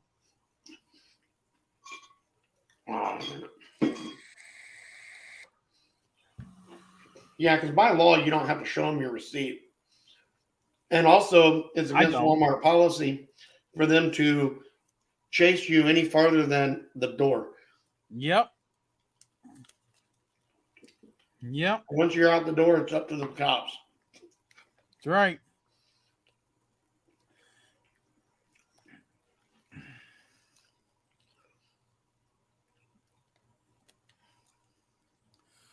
Oil problem? Which oil problem? I don't know who he's talking. Oh. Yeah, well, I'm still in stock, but I'm working on it. But I have decided to probably use someone else. I just haven't figured out who I want to use yet because I kind of like having the idea of having good oil at a decent price. But I do have some people who said if I want to keep that oil, they will sneak it to me. So the option is there if you get my drift. Huh? I said, I run Lucas. I have no problem with that. I thought about Lucas too, because I do like Lucas. I'm a Lucas fan. I got a buddy that uses nothing but the other oil that he's talking about. And I have no problems with it either. It's a very, very good oil. Liquid moly is probably just as more expensive, though. I don't know. Haven't looked. And see, I watch a lot of Project Farm. So I prefer moly in physical form instead of liquid. We like Molly. Yeah. Molly's a stripper name. Yeah. Mobile One is good. I'll be honest with you, though. I've never ran it in an off-road vehicle.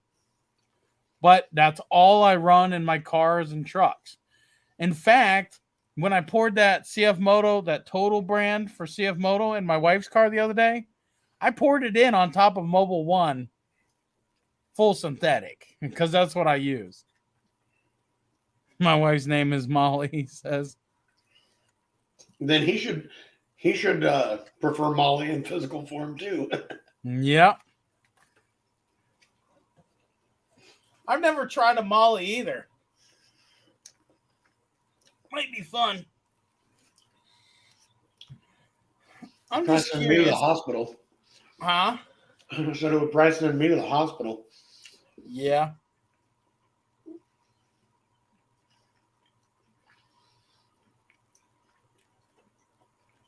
The Mobile One's the best diff fluid you could run.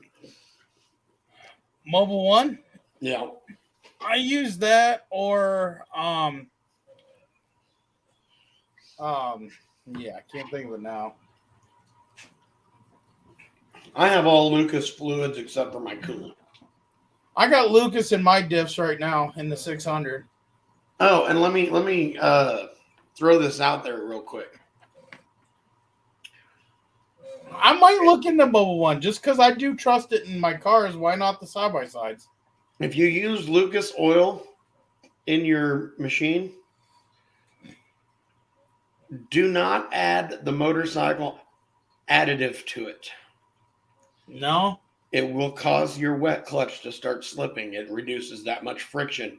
Oh yeah. I had to change my oil out twice to get all that out of there to get my wet clutch to stop slipping. Yeah. Because it didn't start slipping until the day I put that oil in there or that additive in it. I do carry Lucas on my website for the diffs. Because I am a Lucas fan. Always have been. For sure. You know, considering what I did to my wet clutch, I'm surprised I was able to even get that thing to slip. Yeah, that's true. Well, that's like not putting the friction modifier in the rear diffs of a Ford. If you don't, it'll slip.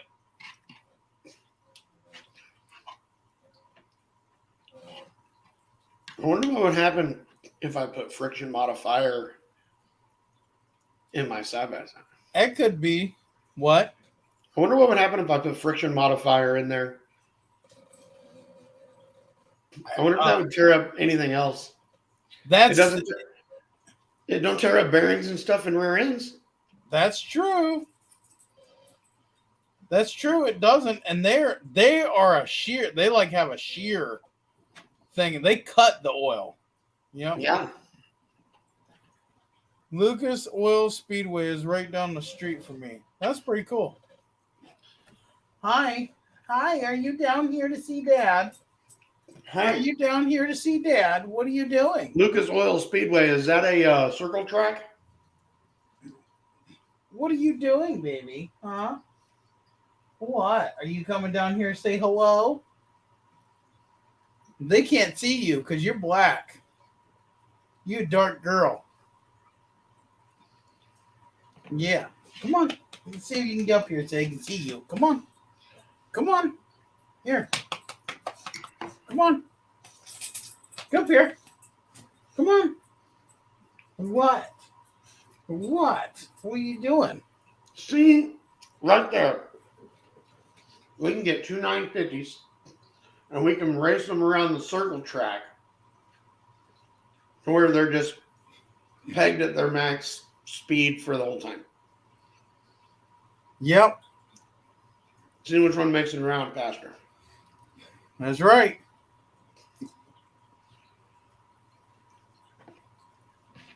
That'd be kind of like running a quarter mile.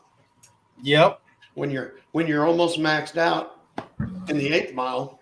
Oh, the rest of it's just the 1 mile or 2 mile per hour difference for a long distance. I am a Cfmoto dealer, and I put in a small order to see how everything goes on the website. I just ordered it all today. I was approved the other day. That's pretty cool. Just Hell because yeah. I have it on hand of the Jeep. No, you won't have no. You won't have no issues. Listen, I don't care what anybody says. Gears are gears. Is he wanting to run 75 140 just because it's synthetic? No, he said he had it on hand from his Jeeps. Well, yeah, it'll be all right. Yeah, it ain't. I was gonna say because a lot of people buy that. They used to buy it because they wanted synthetic. Right. Because they didn't make the 80-90 or the 75-90 in synthetic. Right. Of course, that was a few years ago. Yep.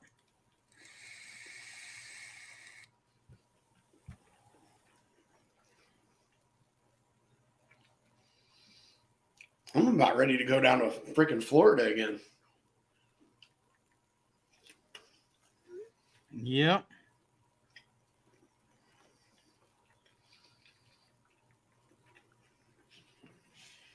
I haven't never been to Florida, but I have been to South Carolina. They have drag boats and monster trucks and ATV track. I'm too cheap to buy something special when I can use the same between me. I mean, you must be cheap because diff fluid is cheap. It's like $15 a quart. Yeah, it's cheap for full synthetic. Yep. And that was almost any brand. Don't run Super Tech oil. Keep your Chinese machine away from Walmart.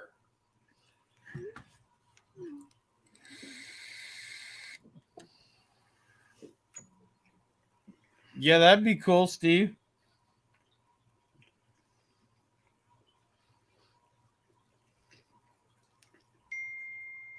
You know what?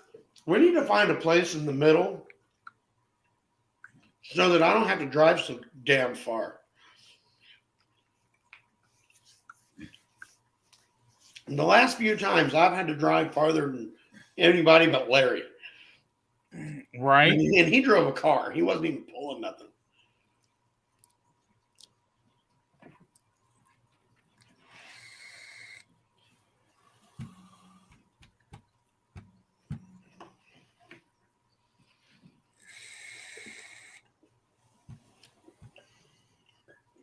I'm just going to fill my motor up with like virgin olive oil. Major Brand Project Farm did. You want it just as good as the big? He did, and it's not just as good. It's good, but it's not just as good. And it is missing a few things. I wouldn't personally run Super Tech in anything but my lawnmower.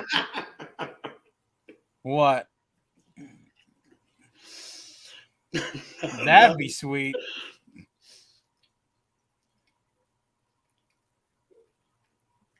God damn it, Slow Trail. You almost made me choke on my last bite of pizza.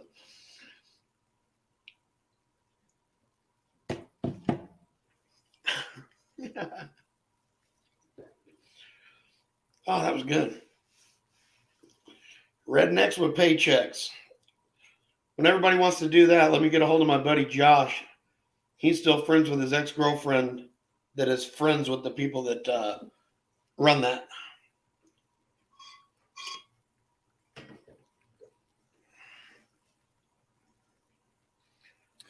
Yeah, that'd be pretty cool.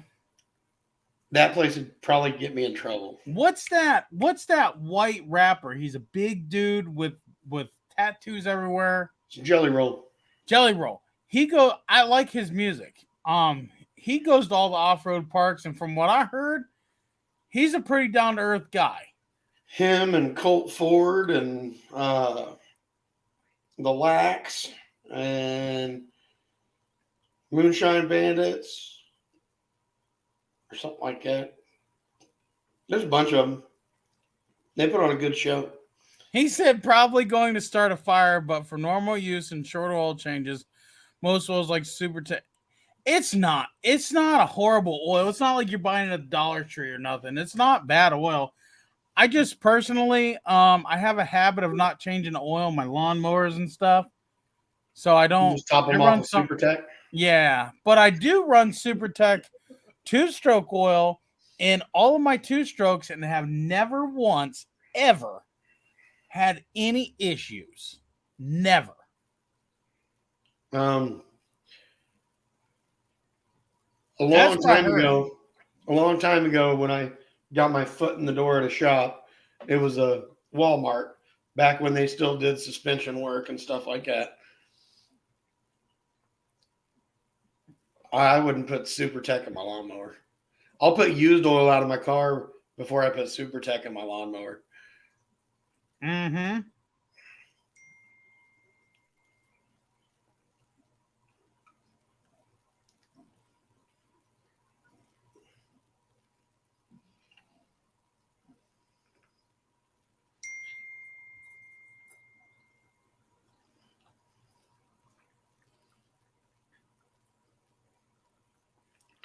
Yeah, should Jelly Roll probably get in a side by side and take off riding with everybody.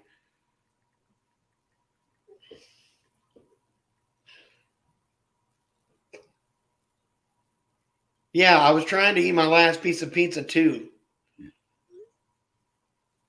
Almost freaking choked on a piece of pepperoni.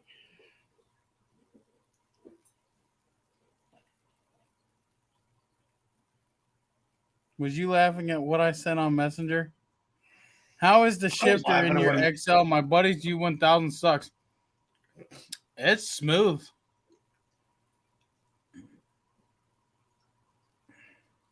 But I just moved it around in the driveway, drove it around the block a couple of times. It's only got 1 mile or so on it.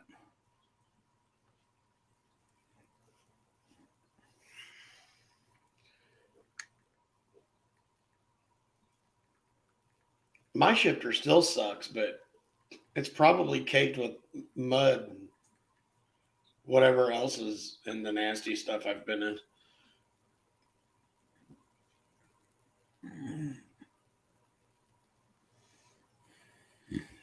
Can never find park.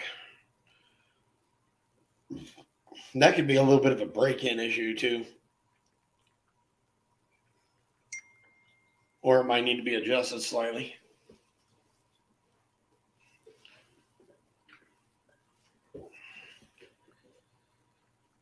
A serious question. Wait. Sorry, guys. I'm dealing with... My aunt just died.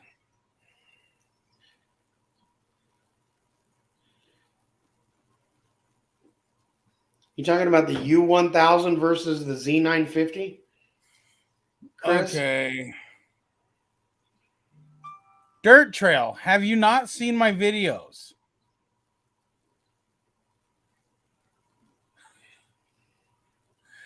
Has he been living in a cave?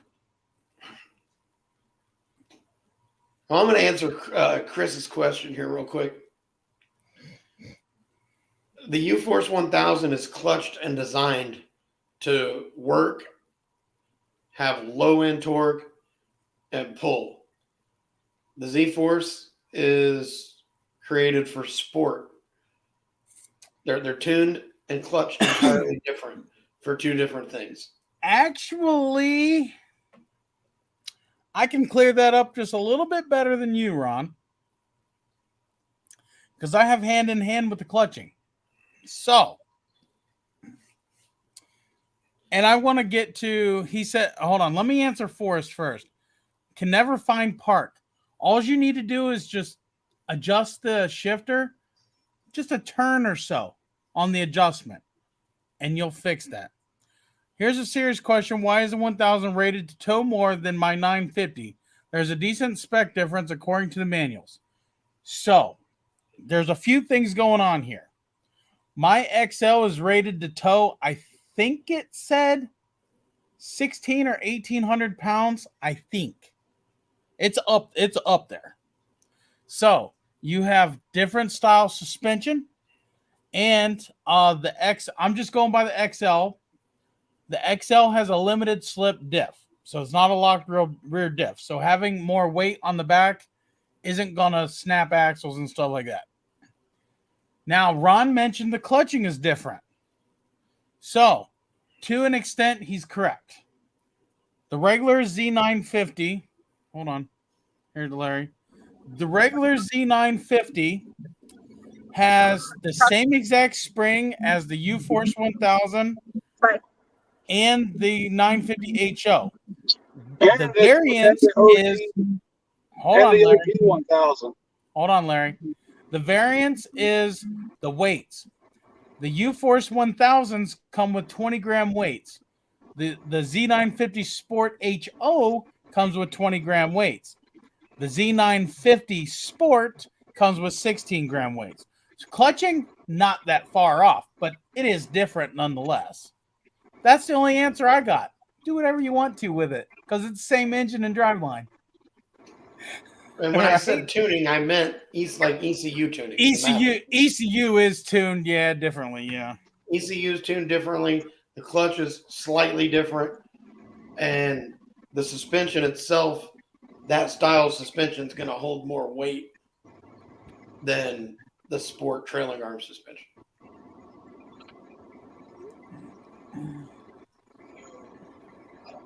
I'm almost home.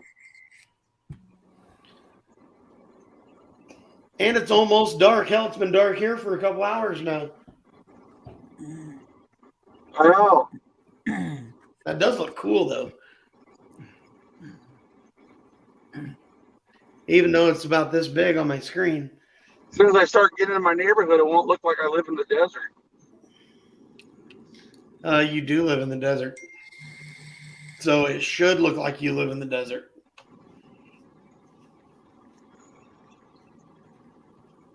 I'm going to live down there with you, Larry. What, Ron? Nice all the time. Not much rain. I don't mind the hot weather. Worked in shops for years. You know, that ain't going to bother me.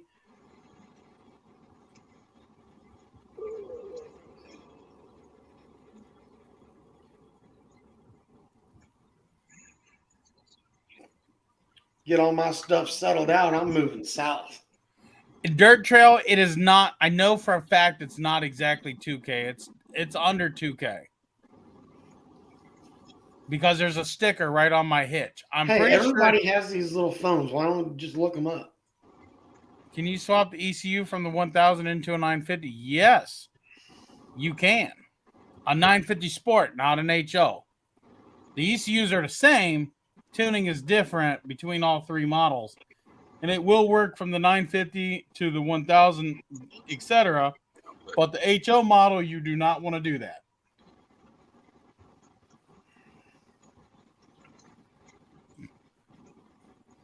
I wonder how long before Cfmoto puts the Trail. HO engine in the fucking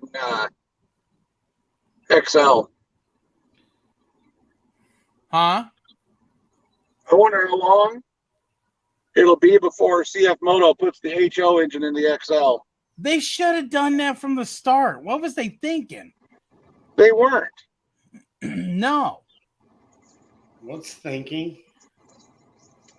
But you know what? I could, and all I have to do is swap an ECU.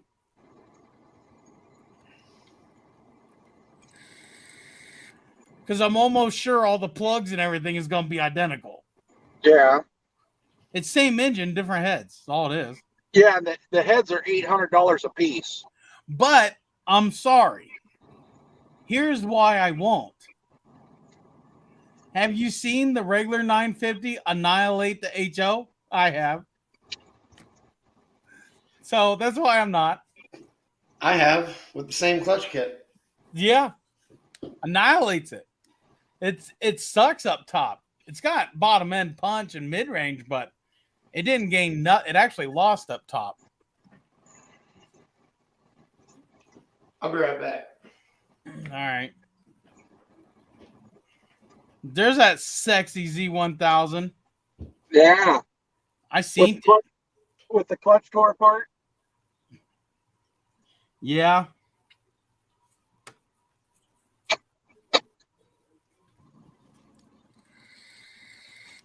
You know, the sexiest thing on is the Elkas. Oh, absolutely. Same with my Z.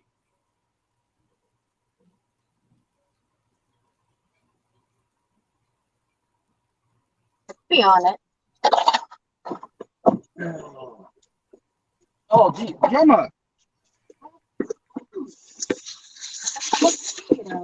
Cameron came out and Gemma ran out with her. Oh. Oh. Somebody said I'm not seeing as many posts from you the last couple of months. Does it have anything to do with the other competitor? I post every day. Are you guys seeing my posts? I post multiple times a day.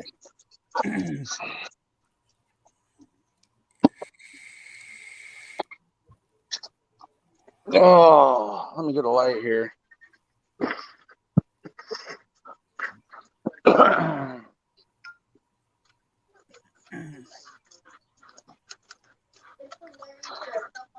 There's what's left of my belt.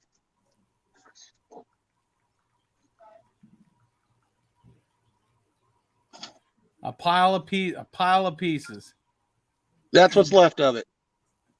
That's all that was in the CVT. Yep. I'm sure the rest of it is. Oh wait, there's some there.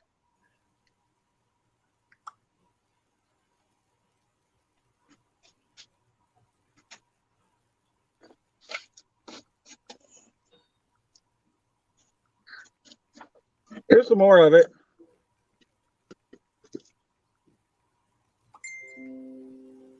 Oh, they're up on the dash. Man.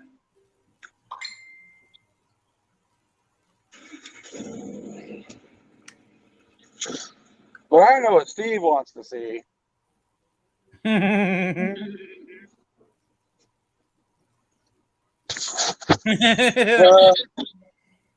Chris, that's my son, Christopher.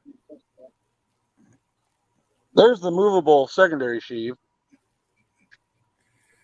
Calms down and has more time being used. I'll eventually get it tuned for my 950. Yeah, there you go. Let's see here. Where's my helix?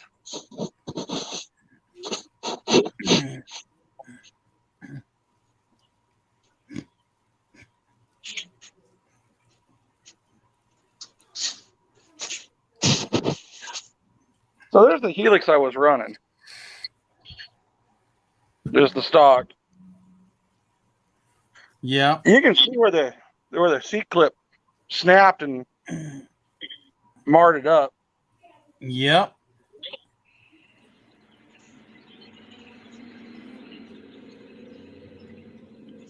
Boy, there's all kinds of dust in there. Yeah. Probably. Yeah. Yep. So yeah, this is my project right now. Yep.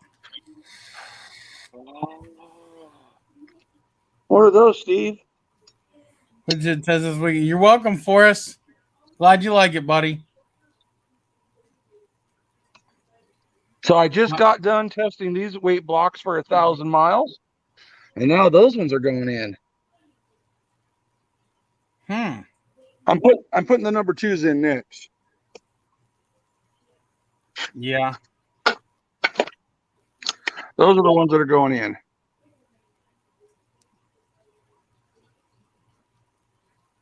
And then there's the number 1s. Yep. Oh.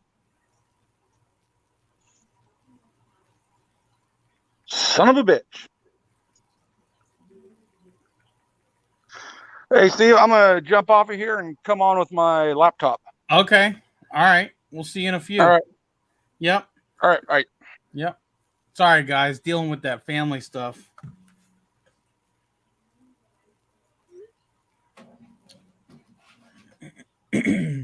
Did I miss any comments, guys? If I didn't answer your comment, please tell me.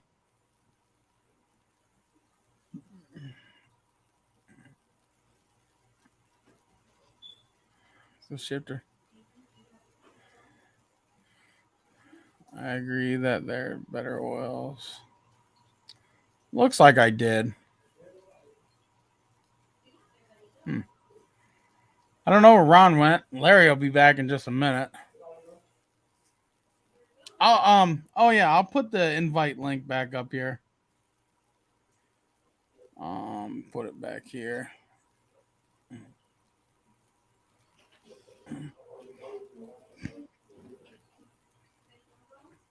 So if anybody wants to come on here and talk with us, you can. You just use that link there. You can use a cell phone, computer, tablet, whatever you want. The only thing we ask is like no loud TVs or anything like that because YouTube, it'll flag me for copyright and give me a strike, and we don't want that. So I know some of you have been asking me about camera gear. What camera gear do I use?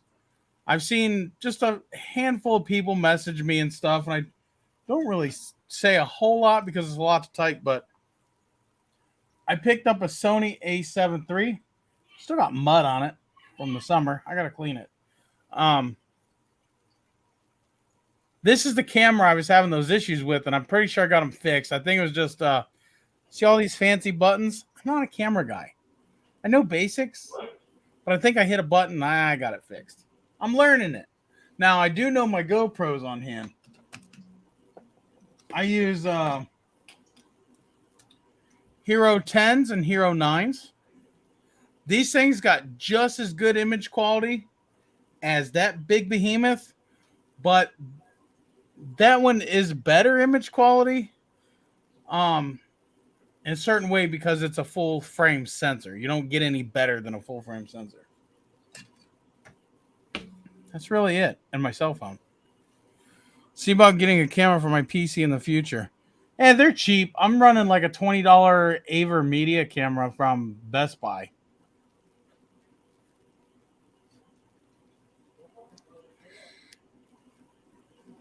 I'll be right back. Got to refill the power. I'll be right back. So if Ron comes in, tell him where I went.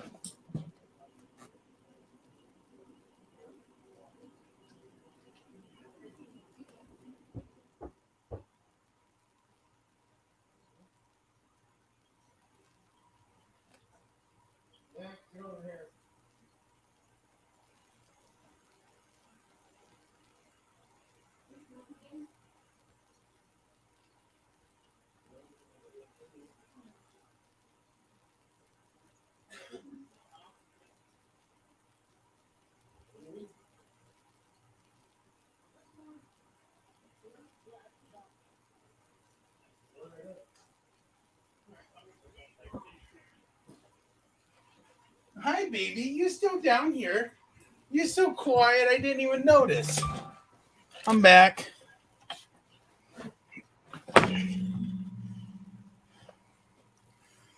Only problems with them overheating in the summer.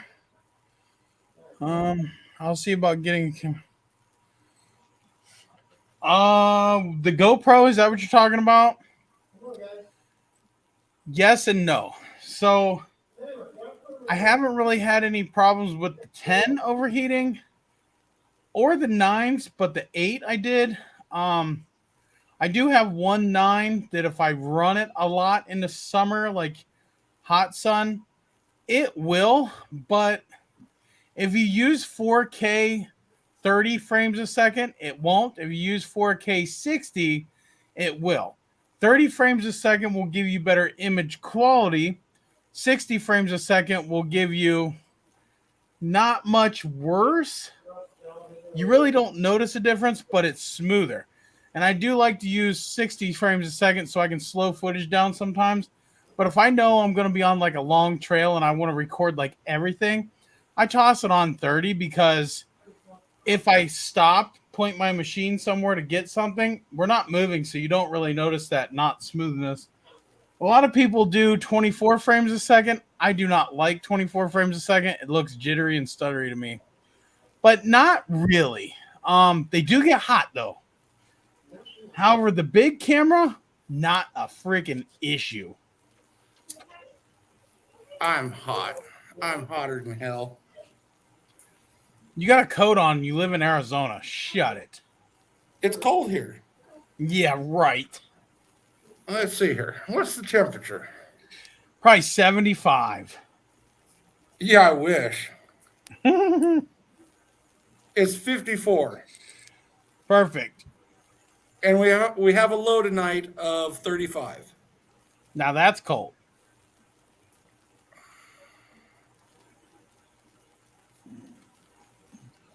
shit, we're cold the rest of the week. Our highs are like 59, 59, 57, 59, 60, 60, 61.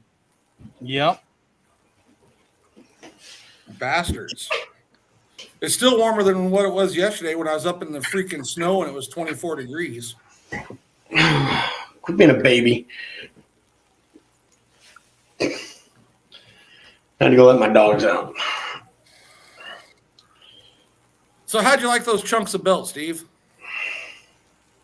I think if you take those with the last one, glue them back Glue them together. all together? Yep. Gorilla glue. Gorilla glue. Flexible. Yeah? Wood glue. Wood glue. Wood glue. Oh, man. That thing may be a monster, but it's ugly.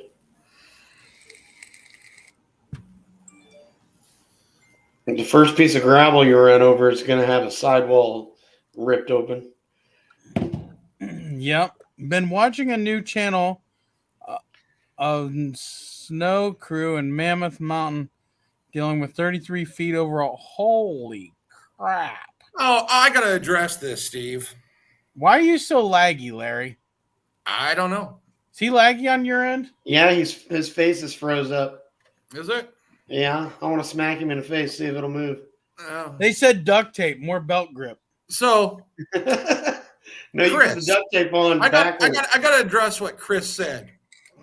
Hard to believe Larry actually rides enough to test anything with how much his machine's apart. It's apart so much because I'm backing testing that. shit. I'm backing Chris all the way on that one. It's apart because I actually test shit. Oh, it's apart because he breaks shit.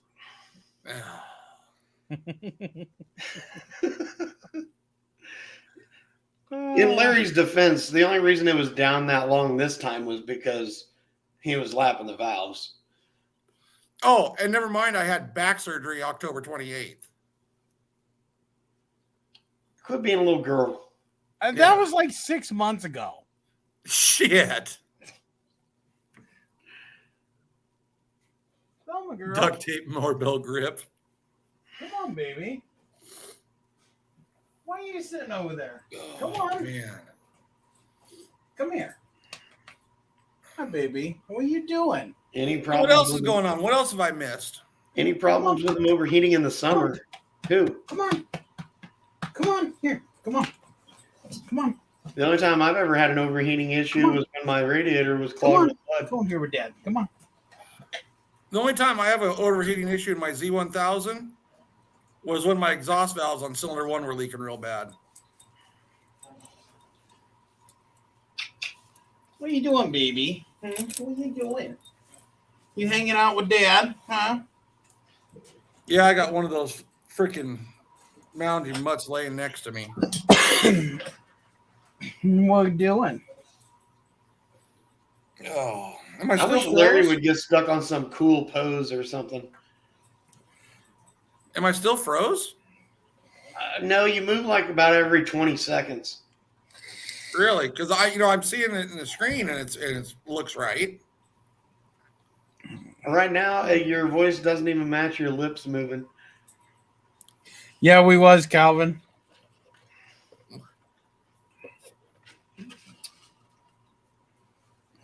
Oh, camera's overheating?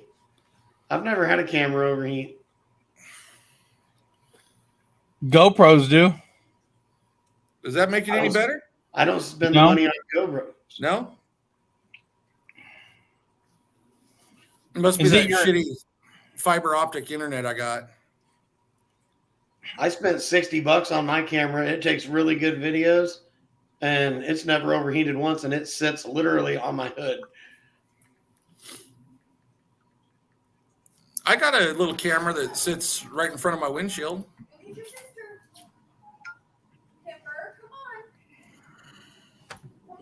Putting a sign in the background asking Larry to make me some bushings. You know what? I'm going to tell you something. Your internet sucks? No, concerning bushings. What? Is why I haven't made any for a while is I've been testing the poly bushings from Kern, and they hold up really good. And they're selling them for cheaper than I can. I told you. And I can sell them too. Just so you guys know, I can get them for you through Curran. So you support me and them same time. And Kern's got a good deal on them right now. What do they got? I think they're $100 off or something like that. I might have to look into stock. Let me look real quick.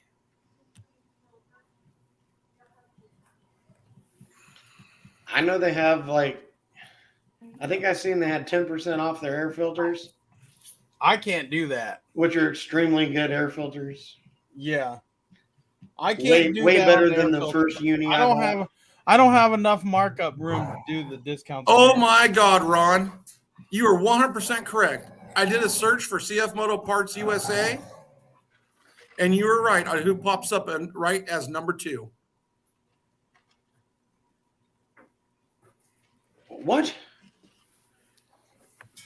You were right on who pops up on Cfmoto Parts USA. If you don't type it in, if you accidentally type it in backwards. Yep.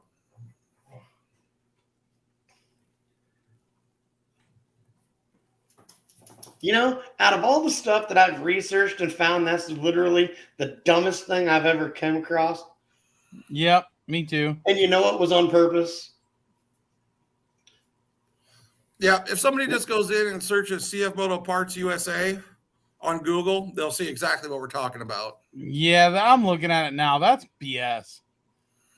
So make sure you type it in correctly. Cfmoto USA Parts. Yep, I see it. Man, ain't that some shady stuff? Yeah. I told you I brought that up, a month ago. That is shady. Yeah, that's part of what led me to do what I did. Now that I'm done with what I was trying to do, I'm out.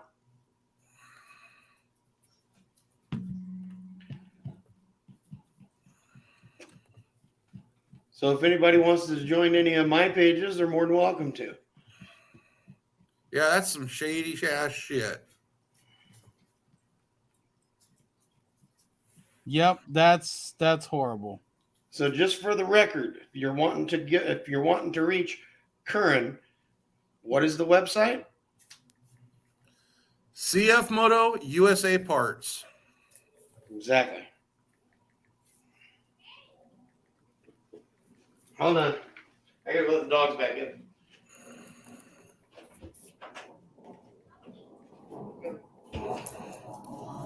Yeah, they got for right now.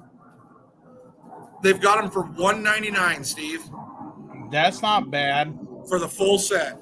I'll look into carrying them because I am a dealer through them, so I'll look into carrying them for you guys. I mean, you can buy them from them or me, that's fine, but I'm just saying if you want to support both of us, you can. I'm not going to be any higher than them on price, so it'll be the same price. So you won't pay no more to support me if you want. That's cool. I want you guys to buy from wherever you want. Yeah, so guys, if you need bushings, go get them from, well, you know what? You can support both of them. That's what I'm saying. Yeah. Because I'm not going to mark them up higher than what they sell them for unless they have a sale. Get them if they have a sale, get them. Because I won't be able to do the sale that they do.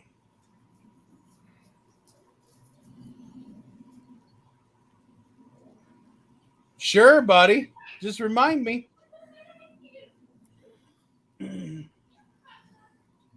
I was expecting the same thing, Chris.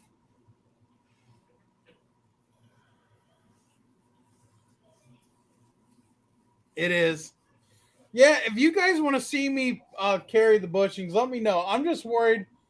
I don't want to stock stuff that's going to sit on my shelves. You know, that's my only thing. Oh, my girl, you make me itch. Boy, Luke Air Force Base is busy tonight. Yep, that's probably why you're lagging out.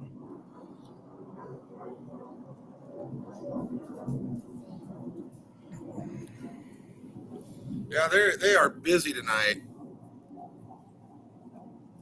I notice every time their jets fly over, I start having a little bit of Wi-Fi problems. Yeah.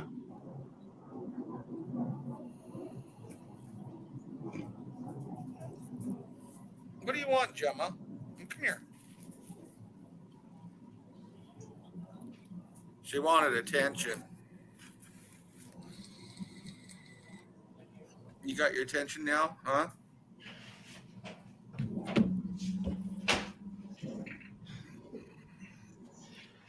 I just let the dogs back in, and Maverick decided to jump up and start eating her Kool-Aid ice cubes she had in a cup. She's like, no, I can't eat any of them. Are you done getting pets yet? Huh? Are you done? No?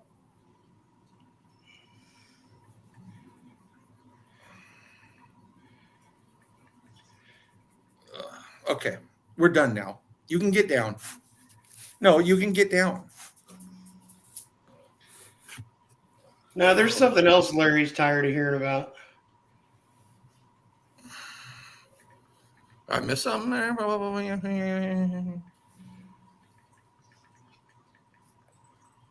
First one up from the bottom. Oh, my shit wasn't even scrolling.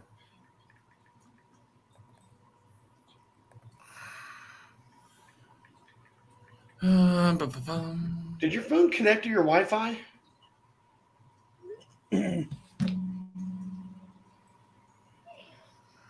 Hi, Velma. Maybe you should I go know away it's and your come back. bedtime and Dad's on live. I know. It's your bedtime. I know. Dad's on live. Yes. Can you be patient with me, please? Larry should She's go telling away and me come it's back time to go to until it bed. comes back to normal. Kimber, come here. Come here, Your Kimber. bird Kimber. stinks. Kimber. Hey, Larry, Come here. It's your where's the bed. camera and say hi. What? Good girl. He froze up again. I'm trying to get the little puppy, our new husky. Kimber. They all have the park problem. Sometimes Come here. the cable just needs adjusted. Mine's a 2017 800, and it had an issue with the cable at the beginning, too. I had to adjust it a little bit. Which cable? Shifter cable. Shifter. Oh, I don't have a cable. Or linkage, whatever. It's kind of a pain in the ass to get it to go into park. Most of the time, I don't even use park. I use the parking brake and leave it in neutral. Unless I'm at the campground or something, then I'll throw it in park. If I'm on a hill, kind of like going where I back down a hill, if I'm parked on a slope backwards, I'll set the park brake and put it in park just in case, because our brakes really don't hold that well in reverse. Kimber, no. Well, I figured out if you're pointing downhill and you put it in park and don't use your parking brake, It's really hard to get out of gear. It takes two people and a miracle to get it out of park. Yeah. Mm-hmm. And then you got to chase it down the hill when it takes off rolling. Yeah, even mine parked in the driveway like it is right now, parking brakes on. Yep. I never use park for nothing. And I have been able to adjust the e-brakes to where they hold. Ron's, on the other hand, his e-brake is quite different than ours. Now, it doesn't matter if I'm going forwards or backwards. My parking brake works. Now, see, actually, both my park brake cables are broke. Yep. A lot of times they do. These dealers are supposed to do that, and they don't. They slap them together and call it done.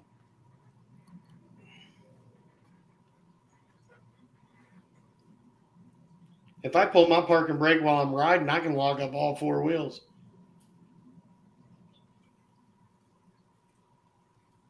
But I don't think I can pull it hard enough. I know I can lock up the back ones. It's amazing other manufacturers don't have factory parking brakes. I know. I love it. A lot of machines don't even have park. No. Yeah. Kimber, come here. Nope. If you want a parking brake, you got to install one of them things to your brake pedal. Well, most of them that I've seen, either they have a parking brake and no park, or some of the cheaper machines have both. But I think, didn't Polaris start putting in a park, like in the Rangers? I think One of them started putting park in.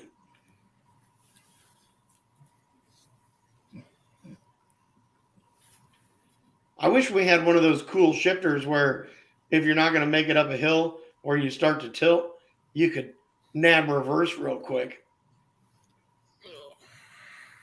That'd What be are cool you to doing? have. Isn't she just cute as hell? they are. They just ain't smart. Huskies are very smart. Yeah, like a 2-year-old. They're just very stubborn. Yes.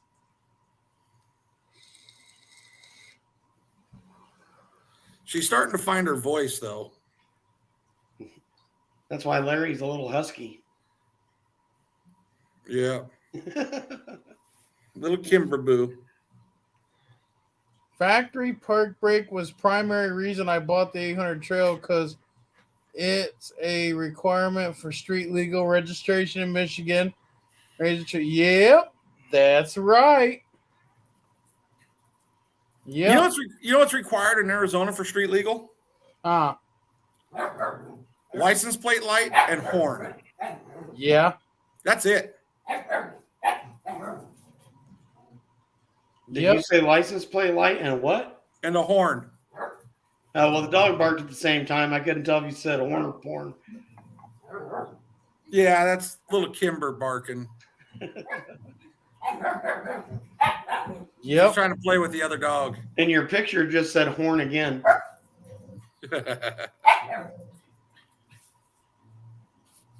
Come on. What is wrong with your phone? Or is that your laptop? I'm on my laptop.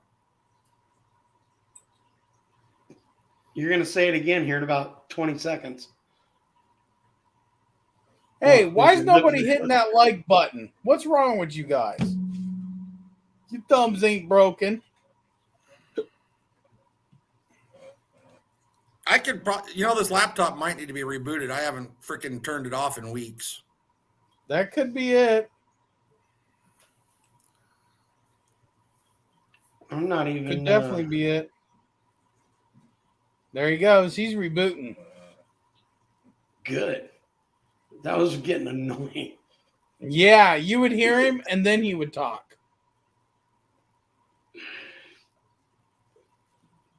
If he would have done his Monster energy drink thing, I have a flag, buddy. Later we'd have seen the cam. I have R.N.G flags. Have you not seen them yet? Hold on.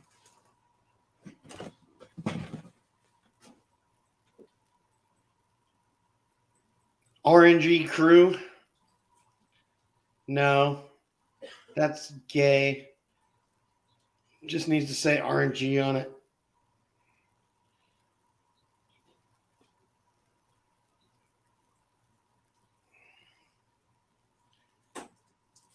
Calvin, we got to have all that in Missouri too, except for the windshield. You can either have a windshield and it has to be DOT, or you don't have a windshield at all.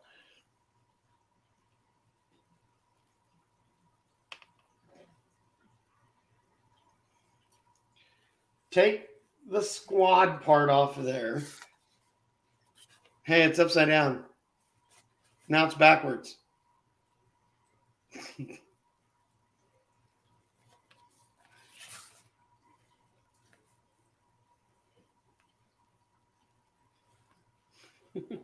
Hey,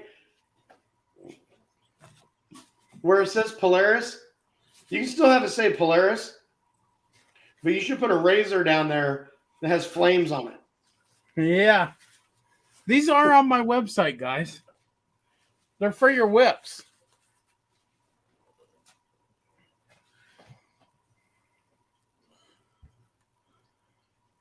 Yeah, they're on there. They're for you guys that are whipped. Oh.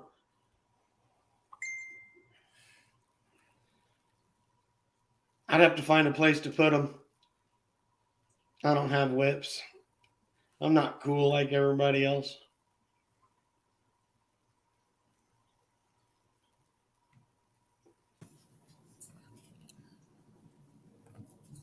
Is that any better?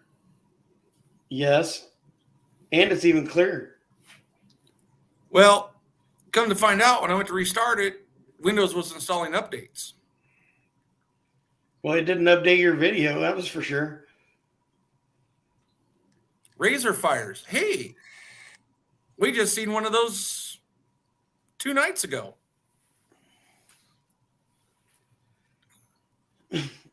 Yeah, when they send out a stop ride, thing, you should probably listen to it. Yeah. But the bad thing is they catch on fire even when you're not riding them. So what does a stop ride really fix? Hey, stop riding this and put it in your garage. That way it can catch on fire in there and take your house with it. Yeah. I've seen that a few times, actually. Or it was parked too close to the house and burnt a wall with it. Oh.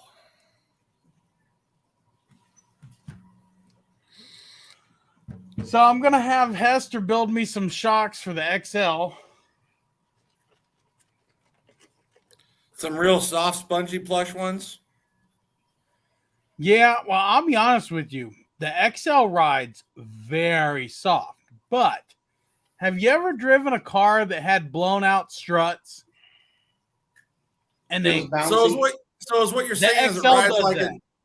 So is what you're saying is it rides like a 70s Cadillac. It does. It doesn't If need you floater springs. It needs Yep. better valving. If you hit a bump in that XL, it just It doesn't settle down. no. I hate that. So it just needs better valving and not better springs. Yeah. But with Hester's, you get the best of both worlds. So, And you get longer stroke. The wife will like the longer stroke. Wives always like longer strokes. Hester's shocks are kind of the reason why I'm scared to put 30s back on my machine. why? Oh, yeah, I know why. Because they got so much travel that even with the 28s that are on it right now, Sends them through the fenders. it sends them into the fenders on a hard bump. I had to take my fenders off because of that. Or even crawling, it does it. And I know if I had 30s on there, those fenders That's right, would be Calvin. left in the dust. Yep. Yeah. All of you guys is non-50-inch model problems. I'm glad I don't have them. I don't Mine have a rides- 50-inch. Mine rides reasonably smooth. I don't have a 50-inch machine. I said non-50-inch Oh. machine problems. I got a set of EX axles that'll fit in your machine sitting in there on the counter, Ron, brand new. Yeah, I got one. yeah. You gonna buy me the suspension and the other two axles too?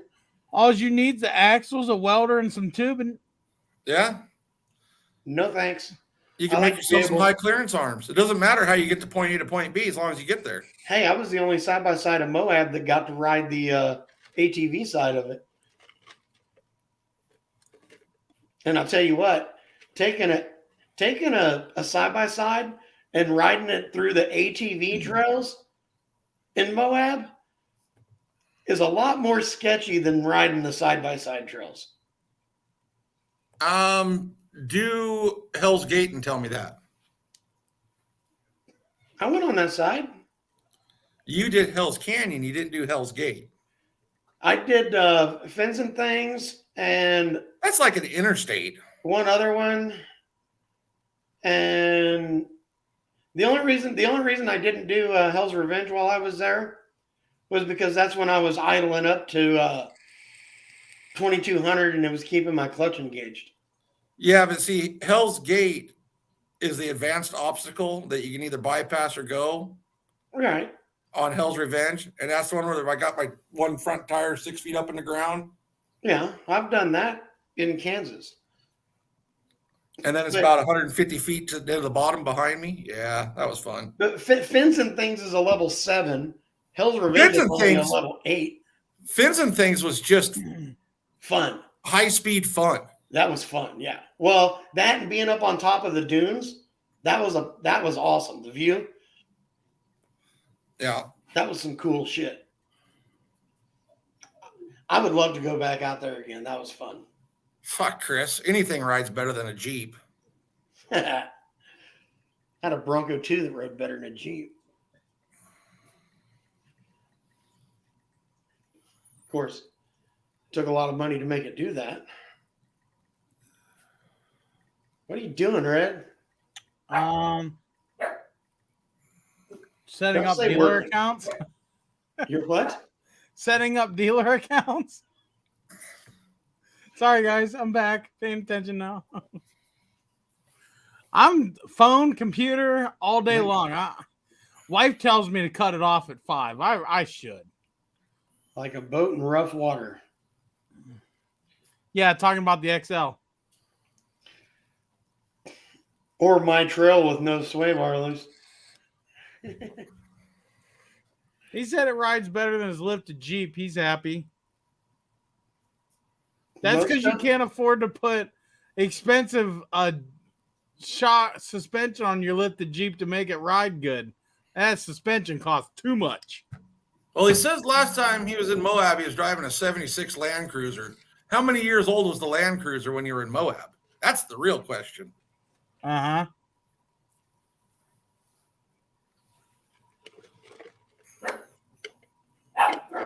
I'm excited to go back there. That has the adjustable suspension and stuff.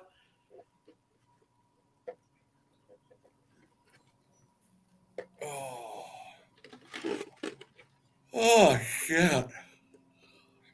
I'm flipping beat. So it says firefighter, but it says LPD, like police department. Which one is it? Firefighter or policeman?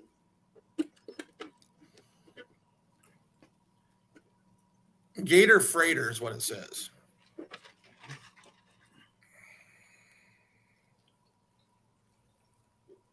Oh, I thought that said fighter. I didn't see the freight. I had my screen shrunk. Here, hold on. Let me make my screen bigger. There we go. Kimber, Boo, come here. You stubborn little bitch. Kimber. Oh, hello, Gemma. Yeah, those are cool videos. I've watched a few of those videos. That got her attention. I threw a toy at her. Talking about your wife or the dog? Dog. Hey, did you guys see this guy on TikTok that plays with a mannequin? No. Isn't that a movie? No. But I wonder how much he plays with the mannequin that you don't see. Oh, dude. They had a baby and everything. Oh, my God. They got married. There's a couple of them that do it. You're jealous, aren't you? Yeah, she's hot. Just think, she'll never talk back. She could never tell you no. But you can never. Calvin, real doll. You know what he's been looking at. Yeah.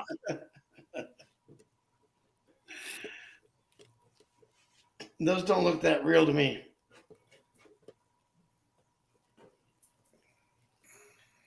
Well, that's like my wife's got this one little friend. Ron and Steve, you've seen pictures of her. She's like 5'3". She weighs like nothing. The running joke is because she posted a picture where she looked like a sex doll. And I go, what is it? Just when you're done, just rinse you off and in the sink and throw you under the bed? And she goes, well, that works.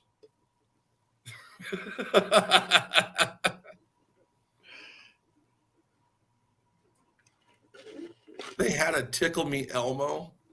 Wow. Bead locks that match the color of your machine. Yeah, definitely get some, Chris. You know what? After owning a set of beadlocks and still having a set, you notice they're not on my machine, and I will never run them again. What, beadlocks? Yep. Why? I got one that just won't keep air. Really? Yep. Huh. I've never had an issue. I don't run bead locks either, But that's why. I got one that just refuses to hold air. We've went and put bead glue on it and torqued it all down to spec and everything, and it just won't hold air. sounds like a tire issue. Did you try putting a different tire on it or turning the tire around? See if No, they dunked it, and it's coming right out of the bead around the lock.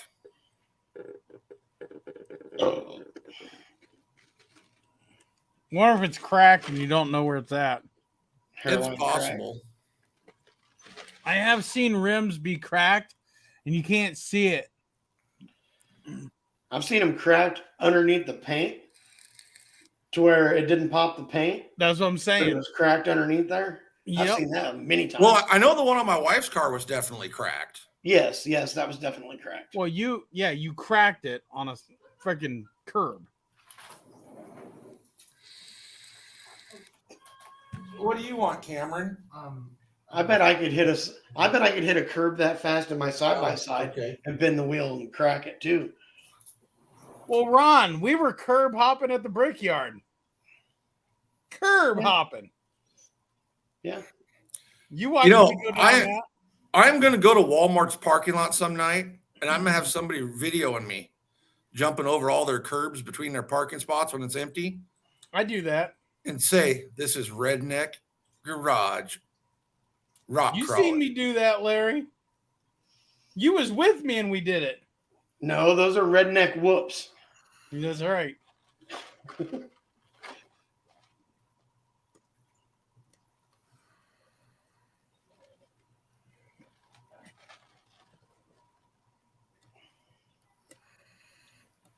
Oh, Beadlocks aren't any more expensive than regular wheels. He's talking no. about the weight. He said they ain't worth the weight and price.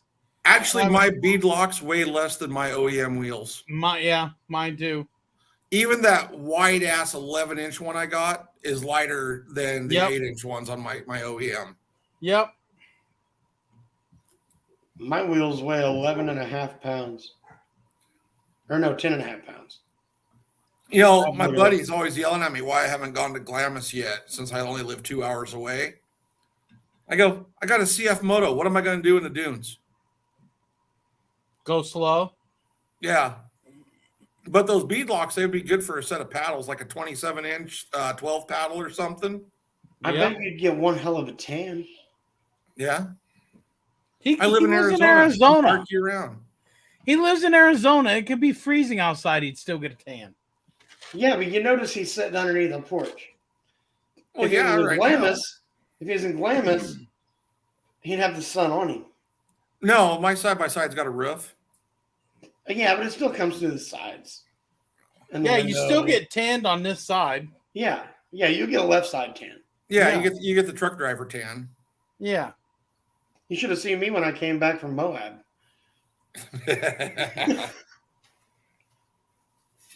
This arm, really dark. This arm, not so much. Yeah. We rode so much out there. At the time, I didn't have the doors. I still had the nets. I had a rash I think on sand my would arm be and the side of my fun. leg. I think sand would be fun if you had a 300 horsepower machine. Oh, like the one I'm thinking about getting here next year? Yeah, when you get your divorce. Yeah. Yeah. The sand is fun when you have trails.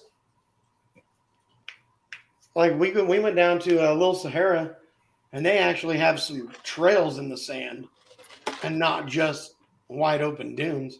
The wide open dunes got boring within like a day.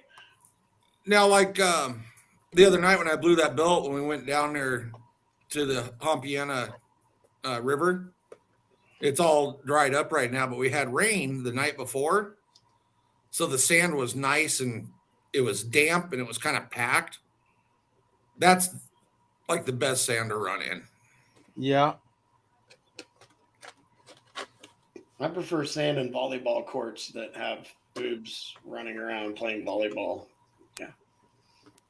I prefer naked volleyball. That's my favorite sand to run in. Just so we're naked volleyball. Naked mud volleyball. Yeah. That would be awesome. That's the next ride event. Actually, my next ride event is the 28th of this month. Where? We're doing like a 120-mile ride round trip.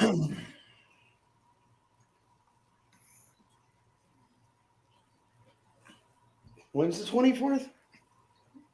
28th is when we're doing it.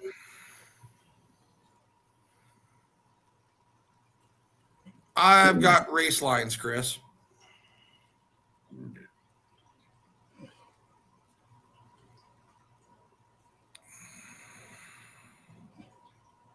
So we got some springs here. Powder coating got a little messed up on them. They're not in the best shape. But I don't want to throw them away because they cost me money. I had thought about doing some kind of special offer on a cheap spring. What do you guys think? Or throw them away? Are those the red ones? No, these are different. They're just messed up. Powder coat. They are like red, but they're not the red ones. Not the ones I was thinking of.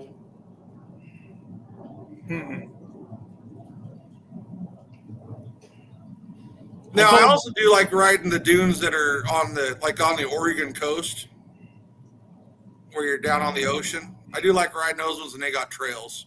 Well, see, that would be different. Instead of just being literally just out in the dunes with nothing to do but go fast. Yeah. That's what I was thinking, Calvin. I would just sell the spring and do like a cheap clutch upgrade type deal for people. And I was thinking like $25 a spring. Then I wouldn't lose all my money. You know? What are they for? These will work in the 800s and the 1000s. And I'm pretty sure I already have that rate sitting on my desk. This one? Probably. Yeah. Yeah, similar, yeah. Yeah. These are a little bit harsher engaging. These are for like aggressive riders though. Oh. I know where those are. These foot on the floor. These aren't silky smooth engagers. These I know are what rate they are then. Yeah. I know what rate it is. Yep. It's rated X. That's the rate. It's rated X, all right. So the people that want silky smooth, this is not going to be for you, but people that run bigger tires and ride kind of rough, this would be for you. I'm thinking about $25. What do you guys think? I say 25 cents and you pay shipping. 25 cents? No. I might as well throw them away. I would lose even more money. Can't see it. That's true. But I'm a high quality. I like quality. I don't like. But I have I'm not buying another, damn it. No, these would be for guys that just want to kind of play. They ain't going to be for everybody, you know? I'm thinking about, yeah. Those would probably be for the guys in the dunes, This would probably do the Dune guys pretty good. Because especially this is an aggressive. on a fast takeoff. Yeah, it's a faster takeoff. It's not. It's more like your stock takeoff, kind of. A little bit more aggressive. Finish rate is more aggressive. The paint sucks. And we didn't want to pay to have them sandblasted and repainted because it's expensive to get them powder coated. So we just figured, free. Huh? They should have recoated them for free. Yeah, they should have done a lot of things for us. Yeah. You're right, though. They should have. So if we there's one thing we haven't discussed is the differences in the secondaries. Yeah, we didn't.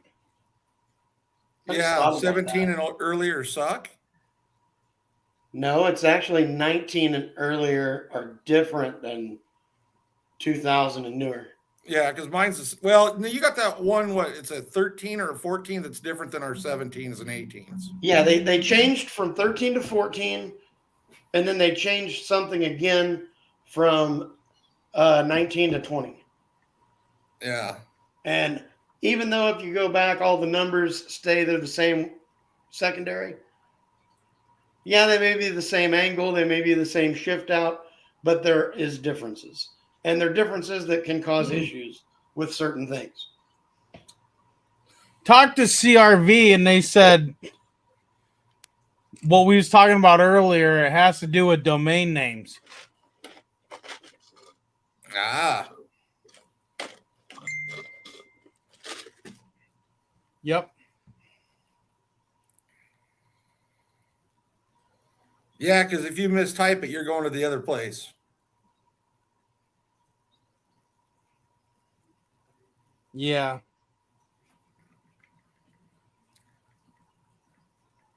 And that's just wrong to try to steal somebody's customers that way. Yeah.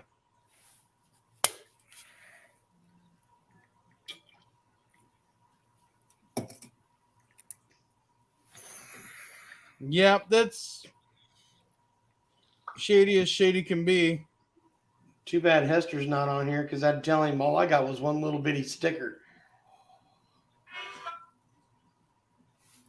Steve? Oh. What is that? Are you shitting me, Larry? The hell was that? All I gotta say is go back a couple seconds and pause.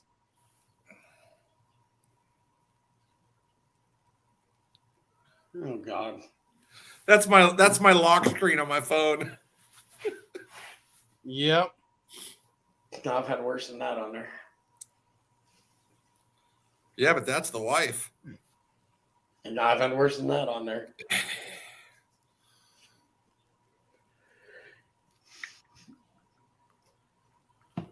Now I just have it normal.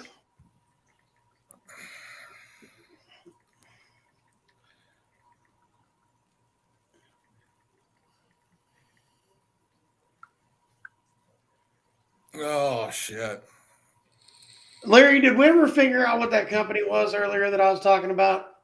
No, I've been freaking so busy today with Power Sports ID, schooling them on axles, and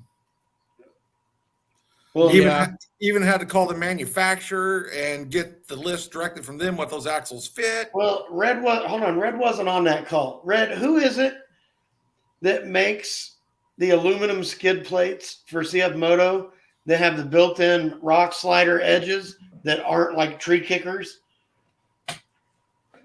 What was it? Skid plates. That have the built-in rock slider. They have a built-in rock slider. Oh, Pro Armor? Pro Armor? Pro Armor? We were trying to figure out who it was. We are going to be working on rock sliders. I'm trying to do that as fast as I can. But he doesn't like the conventional rock sliders. That's why. Yeah, those are built into the skid plate. Yeah, that's a skid plate built-in rock slider. But here's the only thing is I do not like aluminum skid plates. Ricochet off-road. Because aluminum tends to gouge and rocks get caught up in it. Yeah, so that's my thing about the metal skid plates. They will not be beneficial to you at all in the off-road world. They do not help like they claim they do. Will they keep things from ending up in your engine? Yeah. Will they get you stuck? Absolutely. Now, I've got that 3-Star Industry skid plate on mine. Slides across things. Absolutely love it. Yeah. And I don't think something's going to come through that 1/2 inch of HDPE. No. You're going to poke a hole through aluminum way faster than you will that stuff. Yeah. But aluminum tends to get hung up on rocks because it gouges and I've never ran them. I didn't know. I just came across them one day. And I don't like the conventional style rock sliders that are the tree kickers either. I think they would look kind of like Steve on your machine. Big and bulky. Kind of gay. Little dirty. Yeah. Kind of gay. You'd have rainbow pride stuff going on. You might as well put streamers coming off your whips. Oh yeah. No, I put them on my side mirrors, and then I'll glue me a unicorn horn to the middle of the hood. That's right. Yeah. And then I can go out and buy underglow lights and whips and all that cool stuff that makes all the cool colors. Well, you've seen the dildo that's on the roof of my side-by-side, haven't you? I seen the one they put on your trailer. The one, in my opinion, the skid plate that is on the 1000 XL is pretty nice. Factory. I know the one that comes on the 800 Z Forces and the 1000 Z Forces are trash. Yeah. But the XL, it is that thick plastic stuff. Oh, it's not paper thin? No, it's not like ours on our Zs. Kind of like when you it's like what you have through your toilet paper. It's almost the same thing as what 3-Star sells. Wow. I don't know if same material. Looks like it. It is thin. It is like 1/4 inch. Now, I will say this. If you're looking at the 3-Star Industry skid plate for the 950, they are not shipping that skid plate no more. No? No. Why? Because there's been so many variations in mounting locations on the factory skid plate where the tolerances have been off for the holes. Because 3-Star originally had a little hollowed out section where the bolts were going up inside, so the bottom of it was just flat. Mm-hmm. Well, now they did it just like the other ones where it's a large hole going all the way up, and then it uses a washer like the factory skid plate to hold it in place. Yeah. Yeah, I know it pissed some people off, but I understand why they did it. Yeah, they have to, because Cfmoto Chinese, these machines are not square. They're not. I know if I got a skid plate for the bottom of mine and the holes didn't line up to where I couldn't get the bolts in them, I'd be pissed off. Oh, yeah. I'd be less pissed off than, what they did to correct it. Yeah. I would be pissed. I really liked that keyword liked the Speed UTV. Originally it's supposed to be American built, made in America, assembled in America. Guess who they have assembling it and building it? Korea. And if I had purchased one and was waiting for it and then found out afterwards what they finally ended up doing, I would be pissed paying $40,000 for a Hyson. Hey, don't knock the Hyson. That Hyson guy was the shit. But yeah, Hyson is putting together the Speed UTVs. Yeah. One of these days before I die, I'm going to find out who that Hyson guy was. Because I still want to go ride with him again. That was probably one of the best riding experiences I think I've ever had. Yeah, when I get back over that way, I got to take my machine next time.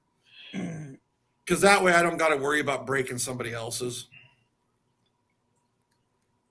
Hell, I worry about breaking my own. Yeah, but if I break my own, I don't feel as bad as if I break somebody else's. Captain Savage Johnson. That's true, Chris. I'm not saying nothing.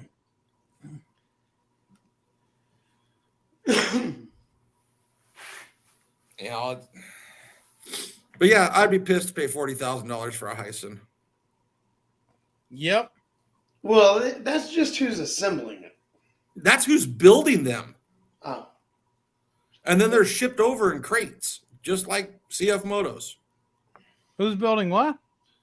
The Speed UTV. Oh. Hyson is building those? Yeah. If you got 32s and you're not hitting a lot, you ain't doing it right. Yeah, no. Because I've got 30s and the bottom of my machine smashed. I got 32 and I hit. Well, 32 Ron, millimeter. the difference is he's probably a better driver than you. Picks a better line. I got an 800 trail that follows. I mean, and if you ever rode with razors Ron, wherever they go. if you ever ridden in the same trail as Ron, you'll know that he don't pick good lines. He always ends up sunk. That's called driver skill, Ron. Yeah, his fuel tank holds like 3 gallons less than what it should. That's because it's packed full of mud. No, that's because it's the metal skid plate that's out there on the side of the frame underneath the tank is pushed up into the tank. Yep. Sure as fuck is. 1,000 what? Z-Force 1000. He said, and not. Yeah, 1,000 what? Because, I mean, you got the U1000, you got the freaking Z1000. Z1000. You got the Z-Force 1000 Sport in Canada. And then, you know, if you're in a European country or something, they call the Z950 the Z1000. Doesn't one of the countries still offer the Z9 or the Z1000, the old school? I don't know if Canada still does because they were calling it the Z1000 Classic. Oh, C-Force 1000. Who does one for the C-Force 1000? C-Force 1000, I think Ray Parker does. Don't he? I think so. Yeah. Look it up. I'll look it up.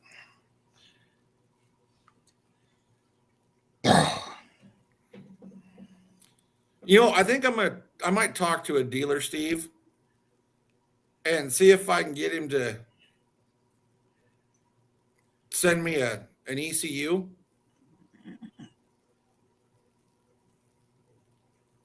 And I'll buy a programmer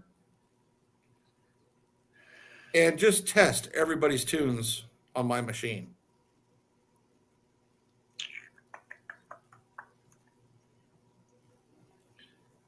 The only one I wouldn't be able to test would be, well, the one the guy said there, because they don't do one for a Z-Force 1000. I'll put my best clutch kit in that I've got. And I'll test every tune they have for an 800.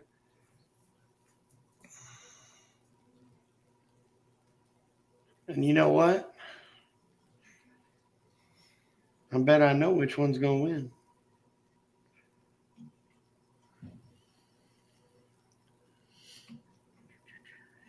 Actually, Ron, I got a setup that we can run 0 to 30.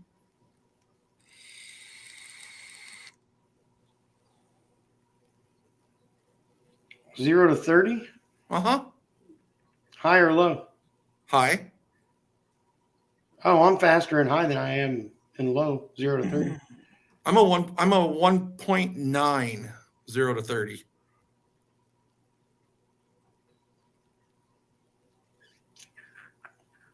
I got a setup. I pulled 1.9 0 to 30.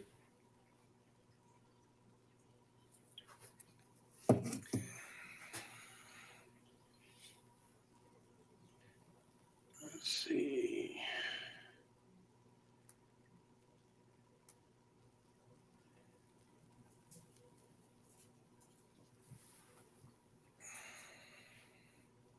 Okay, here's a list of all of Ray's tunes is 1,000, 950, 800, and 500 Z-Force and U-Force UTVs. And all 1,000, 800, 600, 500 HO, 500S, and 400 ATVs. So Now, if it was ATVflashing.com. now see, if it was a, Hold on. I got a question. I don't want to interrupt you, but I need to before I forget. Why have we not put the boot to Michael Sherwood in our groups? because I like fucking with him. Do we like messing with him? Yeah. Okay. Fair enough. He did sell his group to a particular company that's been buying Facebook groups. Yeah, but he stirs the pot on both sides. Yeah. Yeah, I've noticed that. Yeah, both sides he does. I got stirred back into the pot, and I was trying to stay the hell out of it. Well, I'm not trying to bring it up. I just seen some stupid stuff from him, like, as always. He comments on videos with smart remarks, and not just mine, other people. Maybe he does it the other direction, too. Right. He stirs it on both sides. Maybe that's so he can appear neutral? I don't know. Fake book. Yeah. But if you guys got a Z950, go with the Power tune. Got a hold of my lien holder about my street project. What'd they say? Yeah, that's Ron's YouTube channel. I don't have tractor lug tires. Yeah, he does. Yeah, he does. He tried to spray me with mud over in Ohio, and his tires just cleaned out too fast. He could drive through a field and play that song, plowing, and you'd never notice the difference. Yeah. That's not the ones I normally run, though. Only when you're plowing. I have Outlaw 3 or Outlaw 2s. I have Mudlight 2s. And then I do have a set of all-terrain tires that hardly ever get touched. I do not have a Z950. Steve has. I've shared some graphs with Steve. Steve, are the AFRs good with the Power tune? From what I've seen, yeah. Yeah, I've seen them. Yep. In fact, I think I still got the picture. Yeah, they're good. They're good, though. Well, here, we can go over that. I can share the website. Unless you want to, Larry, you have to. Well, I'm sorry. On his website, he doesn't share the AFRs. No, but he shares everything else. Yeah. And there's a reason why Andy doesn't share the AFRs. Yes, Rich. The Outlaw or the Mudlight 2s are an awesome all-around tire. He don't share the AFRs because there are second graders that like to copy tests. Yes. So he does not share the AFRs. And the second graders couldn't copy that test even if they wanted to because they don't know how to access the chip like he did. Where he writes it. Because his is a flash tune, but it's not a flash tune. It's at the chip. You can't do it through the data transport wire. You can't do it through an OBD2 port. Yep, the CAN line. You also can't do it through the main connector into the ECU. The CAN line, yeah, can't do it. You can't do it through any of those connectors. He literally has to open up the ECU to program it, and then seal it back up. You know that thing real tuners do. Yeah, so when it's got a piece of tape across where it's covered, Now, And when I say says- that, it says do he's not got remove for warranty. he's got a plug he glues in, and then he puts a sticker over the top of it. I was and when I joking about the stuff that when you buy it from the factory, it says that if this is broke, it voids warranty. Yeah. Chris, I will tell you this: his AFRs do not go below 12.5. and they don't go higher than Well, at idle, 14.8 it's nice and lean like it should be. yeah. Lambda. And then Anybody knows what Lambda is? he starts to dump some fuel, but he changes the AFR through the entire range. It's not just where the throttle position's at. He actually bases it on load, and he's pretty damn good. So I haven't put a comment up here all night, I don't think. Calvin says a detailed video about different ECU tunes would be good. So I don't like to do videos like that because me being who I am in the Yes, Cfmoto Calvin. world, I get called a liar, a thief, a dishonest person. I get called a hillbilly in his garage. I get called, you name it. I'm Everybody a douchebag. calls it. Not everybody, but I'm a douchebag tree hugger. yep. And so if I did a video like that, somebody would say I'm being biased against this person or that person. And so I just kind of not do it. And I was talking to another YouTuber who he wants to do it. And I told him I wouldn't if I were him. And you know, this whole thing, if he was to do something like that, I know who you're talking about. Yep. He needs to install a good AFR gauge. Needs to install an AFR gauge and do some timed runs and some hill climbs with the camera, watching the RPMs and the mile per hour and all that. It can be done, but it has to be done by somebody that the Cfmoto world don't really know. So they can't call these people liars and all that and say they're being biased. That's all right. Mine's on video, and I'm still a fucking liar. Because she's been out here rolling in the dirt I know. and digging. I know, that's the thing. But we need to get doggy shampoo for her, Okay. for our baby girl. I say when it comes to ECU tunes, do your research, talk to people. Some of them are different for different machines. Make your decision of who you want to purchase it from, and purchase it from them. Yep. But I will tell you this, Power Tune, they build power from start to finish and torque from start to finish.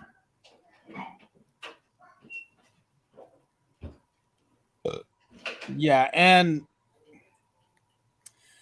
you know, I'll be quite honest with you. There's tunes that I'm not recommending to anybody from anyone, and that's the U-Force 1000.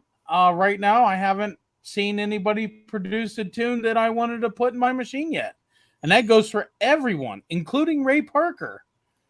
I just haven't seen nothing impressive enough to take the factory file out of it, and until I see that, I'm not putting a tune in it. So, You know, I liked my original tune that was on my ECU when it was new before Cfmoto reflashed it. too bad you weren't able to save that. Yeah, before the ECU lost its programming and Cfmoto had to reflash it. Yep. And they That reflashed was you fucking slower. a badass tune. That was the back- 86 mile an hour tune on 30s. Well, that was back when that unit first came out and they were trying to Yep. impress people. Yep. Now they're not trying to impress people with it. They're trying to impress people with the 950 that's actually slower.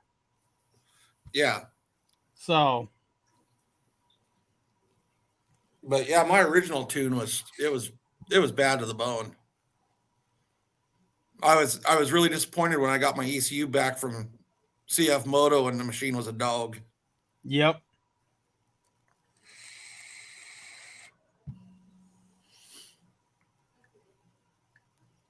And you know, Power Tune's putting 91 horses to the ground. Huh? Power Tune's putting 91 ponies to the ground Yeah. with their exhaust, their muffler, their slip-on, which that slip-on is now complete. And it's made by an American company for Power Tune. It will be branded as a Power Tune muffler.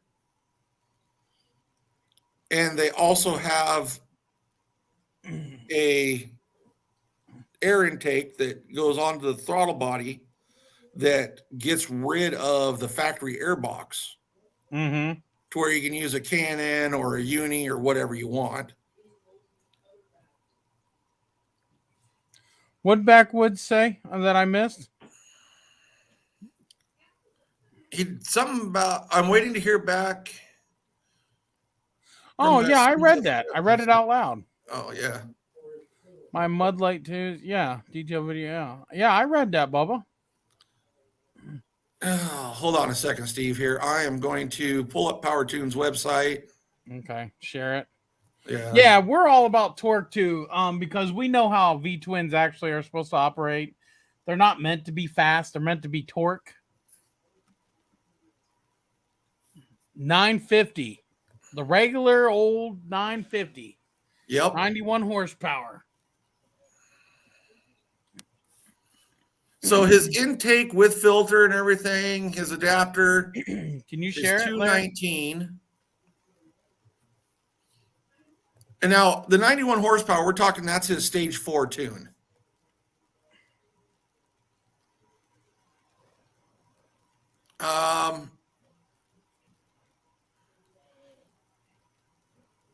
His stage 1 tune adds 8.4 horses. His stage 1 with intake is 12 horses.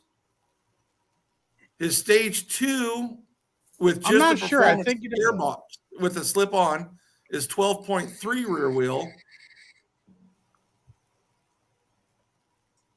The slip-on and velocity intake, stage 2 intake is 15 added rear wheel horsepower.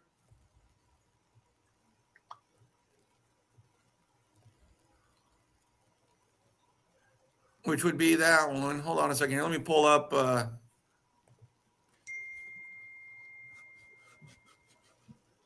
Okay.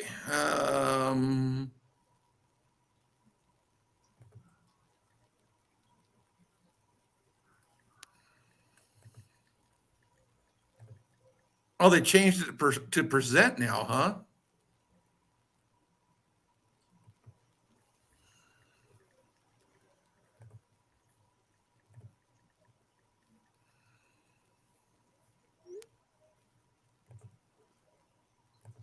Oh, there we go.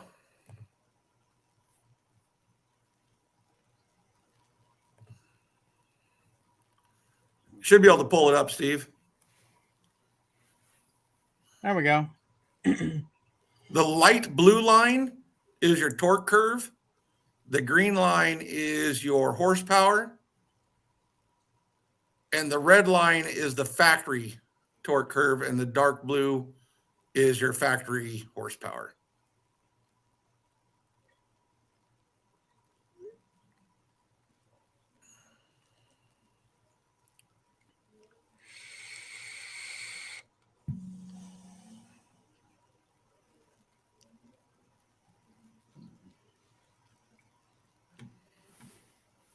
Yep. Now, he is in Camas, Washington at sea level, and he's got Thank you, Backwoods. Appreciate you, buddy. moist air there. Yeah, we definitely get you on the street so you can come ride with us, Bubba. So we can go, fast town to town. Yep.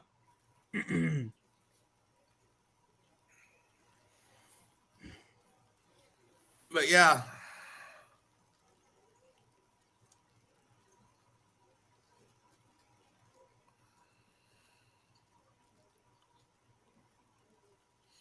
Okay. He just asked about clutching, Steve, since he has your clutch at the big tire helix. How or when can you get the exhaust, and what about the clutch weights since I have the big tire helix and Red's clutch? So is he talking about if he gets that tune? Yeah, because now is why he set his tune up for like 12-gram weights with the stock spring, and that's how Yeah. you're able to pull the RPMs. Right. With He'll be able to stock do the clutching. same thing with he'll be able to do the same thing with my kit just fine. Shouldn't need to change Yeah, anything. there might be a weight change in there at Yeah, most. maybe. But if so, I'll hook you up. We'll get it dialed in. But he's doing things. So he's doing things with the stock spring, which is softer than the spring I send. Yeah. Which is why he's going down in weights. I go up in weights just for that little extra belt grip. It'll do the same thing. But yeah.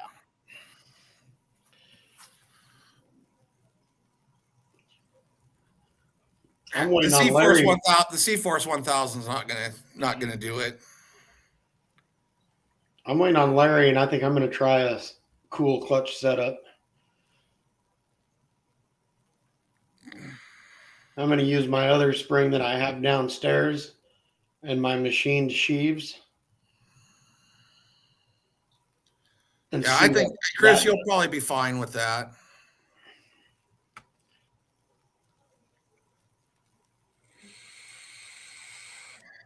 Because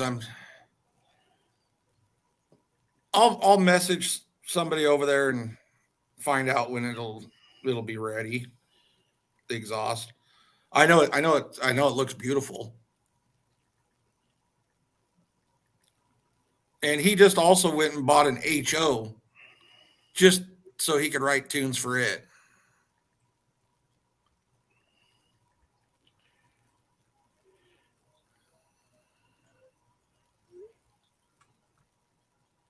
When are they going to offer the exhaust? Really, really, really soon. I thought it was in the making. Yeah. But honestly, just about any exhaust is going to give you that power. They're just offering a more affordable option. Yeah, he is All. he's trying to be just around 350 You're bucks welcome. for the exhaust.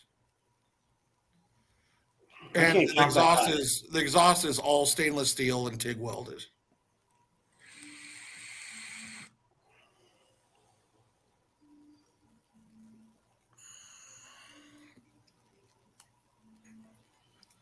I shouldn't message and see what kind of horsepower numbers he's getting with the HO. Yeah. Has he tried it yet? I don't know. It's just a slip on, just the muffler. Just a slip on. Most slip ons will gain you about 3 horsepower. Yeah, the slip on That's just bolting it on, though. yeah, it really doesn't overstock. It's not much of a difference. The biggest difference with the 950 is in the airbox. That's the biggest difference. And the day I raced you, did you have your clutch kit in that you built? Who?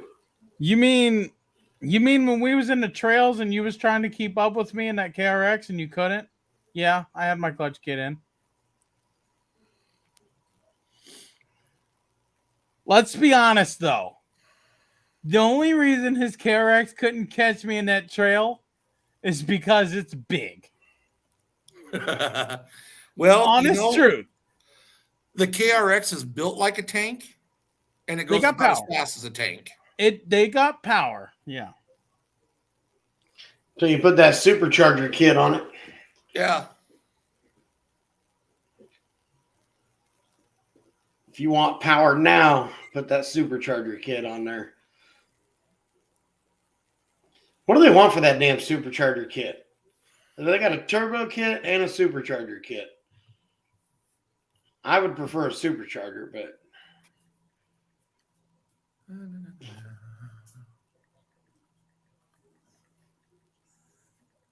see, here's the stage 1 with stock exhaust and intake.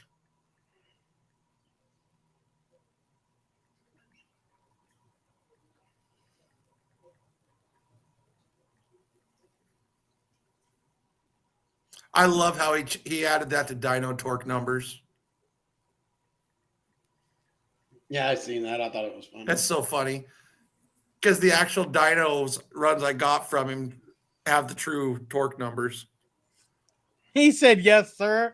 Yeah, he got a dyno jet tuned. I thought you had that. Yeah, you had that when we were in the trails, weren't you? Didn't you?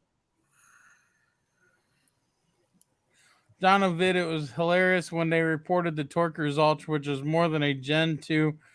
They don't know how to read the result. Yeah. I know. What was that, Steve? He said, watch the dyno vid. It was hilarious when they reported the torque results, which was more than a Gen 2 426 Hemi. They don't know how to read the results. Yeah, I was telling Steve his problem is why it takes him so long to tow his stuff there to rides and everything is he's towing with the Chevy pickup. He needs to tow with the side by side. It's got more torque.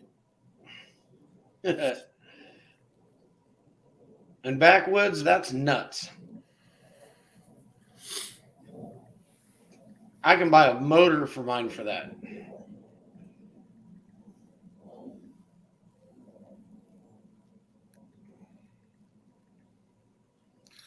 I was looking at the deep reduction secondary transmission for the YXZ. It's like $4,000.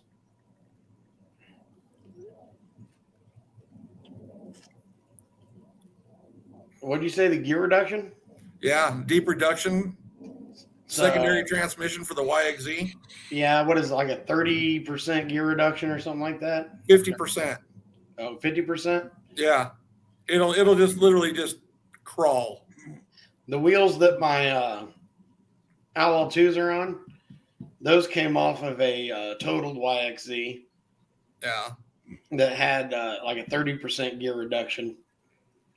And even that gear reduction was stupid low.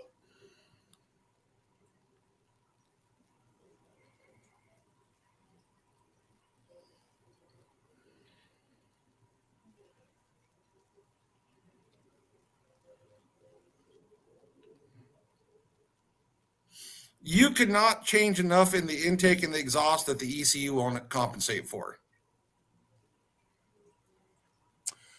Yeah, if you put an exhaust on, the worst you're going to get is a lean pop. That's about it. And it's only because you're not adding enough fuel to flow into the exhaust to. And it's a DXL deal. And it's on D-cell, which is when Cfmoto turns the injectors off. So there's your lean pop right there. Yeah, it may pop like it's running lean, but it's not actually lean.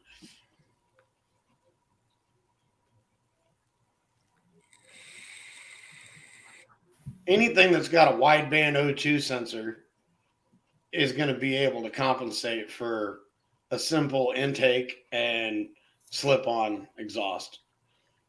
Now, can you add a tune to make it run better? Yes. But will the stock tune at least compensate it to the stock tuning? Yes. And also with Power Tune, if your machine needs to go in for warranty work, say something happened to the engine and it's got to go in for warranty work, he will flash your ECU back to stock at no charge.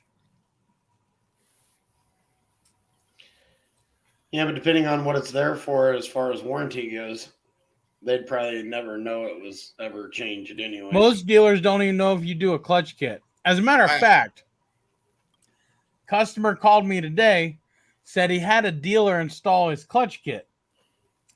And he went and picked it up, my kit. He went and picked up his machine, and his dealer asked him where the hell he got it because they wanted to buy him. Oh yeah. Yep. What's up, Tanya? Hey, Tanya. You're going to be busy tomorrow. She just called in sick. I just heard her pick up the phone and start dialing it. She probably did. Boss. I wouldn't call you boss even if you were paying me money. She's the one that works here. I know. Actually, she left part of that out. The HOG part at the end of boss. Yeah. Oh, God. That's funny, Chris. That's funny. That's hilarious. Whose YouTube channel was they watching? Just curious.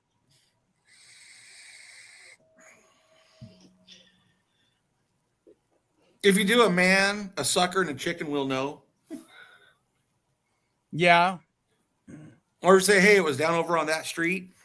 Yeah.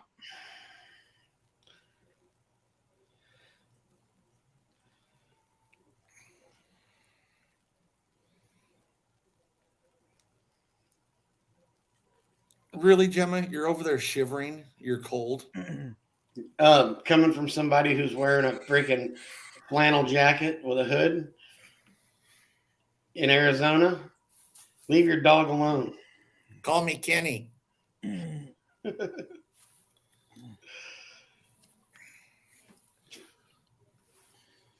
Gotta learn somehow. Yeah, dealer should have a manual. It tells you how to do everything. I'll be right back. Wife's calling. I'll be right back, guys. That's actually Tanya. She spoofed her number. Yeah. She's calling in sick. I learned how to do Cfmoto clutching before anybody even started making YouTube videos on it, except for one person. And the rest of them were old Articat videos, you know, because it's the same secondary.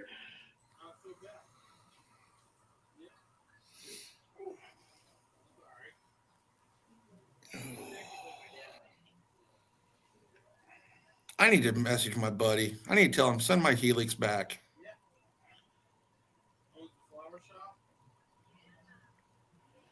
I sent mine back. I tested it and sent it back. No, I let a buddy borrow my Helix, my Stingray Mods Helix, and he's had it for a few months now. He should know what he needs to know and send it back. Oh, I liked it.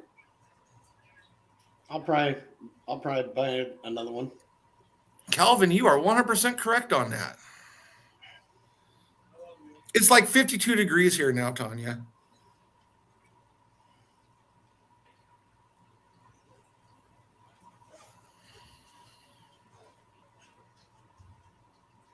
Yeah, we don't hit 60 tomorrow. What was it? What was our high tomorrow? I said, Ron, was it 56 or 57, something like that? Yeah, when you showed it earlier. My high tomorrow is 34. You closed the garage door?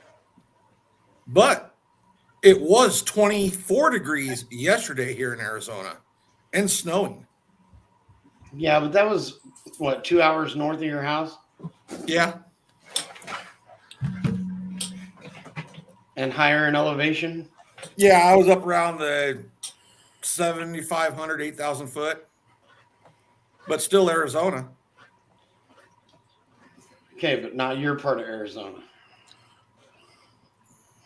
No, Calvin, they didn't. Nobody knows anything about the damn wet clutches because I'm the only one apparently that's modified one. Ha! No, Yes. You're just the only one dumb enough to cut it so much that you fold belts in half. No, I was talking about the wet clutch part. Oh, yeah, yeah. The back's pretty good. It still gets me when I do a little too much. My left leg goes numb when I do a little too much and just got to stop. So Calvin was watching a series of vids on the Arizona Peace Trail. Looks fun. Oh yeah. I want to do that one, and I want to do the cheese trail, and I also want to do the Paiute trail. Yeah, I want to do the whole loop. A friend of mine's coming down from Washington in February, and I think we're going to do the section from Salome, Arizona, which is about 40 minutes from the house here, down to Yuma, Arizona, down to by the Mexico border and back.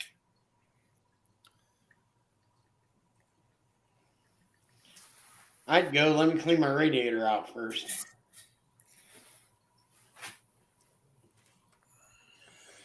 It still has mud in it from Ohio.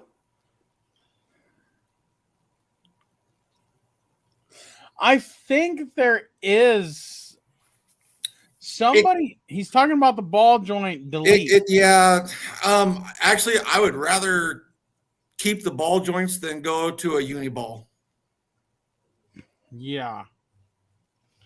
You know how many things I've hit with my front wheels and I've never broke a ball joint? I would love to know what the hell people are doing to break them ball joints. And the tie rod ends. Hard. And the tie rod ends, because I've never broken one. I bent one, but isn't Gator in Kingman, if I remember right? Not sure. I think he is in Kingman.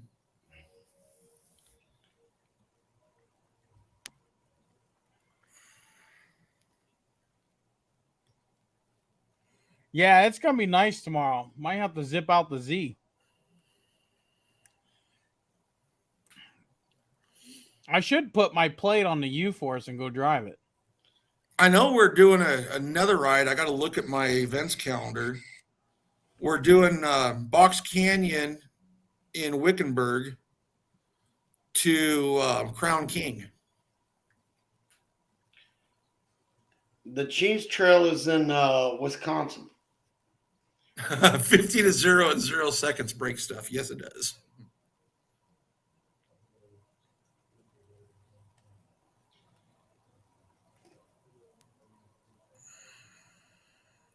0 to 50 in 7 seconds snaps axles when you take off from 0 on pavement. Repeatedly.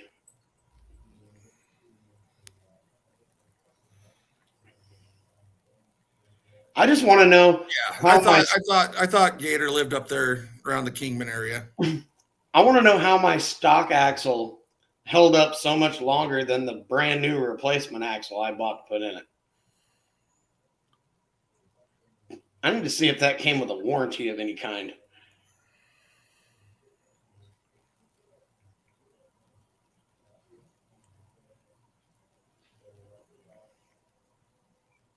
You know, I got over 10,000 miles on my machine, and I'm still running the original tie rod ends, tie rods, ball joints.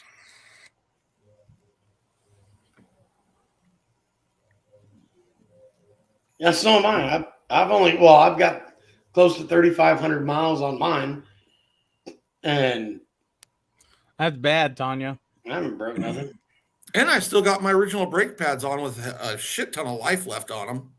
Now that I don't have, I do too much tight trail riding. 50 to 0 in 0 seconds break stuff. Fuck, the way my belt came apart. Your face. And the way that helix looked with the snap ring broke. Yeah, that would have been a sudden stop for me. Oh, yeah. And that an expensive one. You would have probably flown out the front of the fucking machine. Larry might like the helix that we got coming. Right up his alley. Wink, wink. Depending on... I'll test it. You know, depending on some information, if it like I said, if it's what I sort of requested, leaving off the, not exact, but close. I'm sure I'd like that one. I think you will, because I liked the 0 to 40, 45. It'll have that, but it'll have that. But then it just kind of died off. But it won't have that with an 800. You know, my clutching is limited, so it'll have that 0 to 40, and then it'll have that 40 to 80, I'm not going to say 80, probably 74, 75, maybe. Yeah. Because it took machining to get mine to go up to 80. So, Well, with the stock clutches,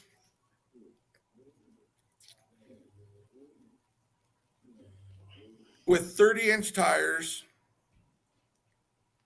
Yeah, you probably will, Tanya. Well, She let's was put it here this while I was way. With talking about 28-inch tires, when the stock clutches and everything are fully shifted out, it works out to 1 mile an hour for every 100 RPMs, roughly. Because at 74 miles an hour, you're turning 7,400 RPM, 7,450 or so. I was turning 8,000 at 78. I've never been there. Where? Badlands. I heard Badlands is pretty fun.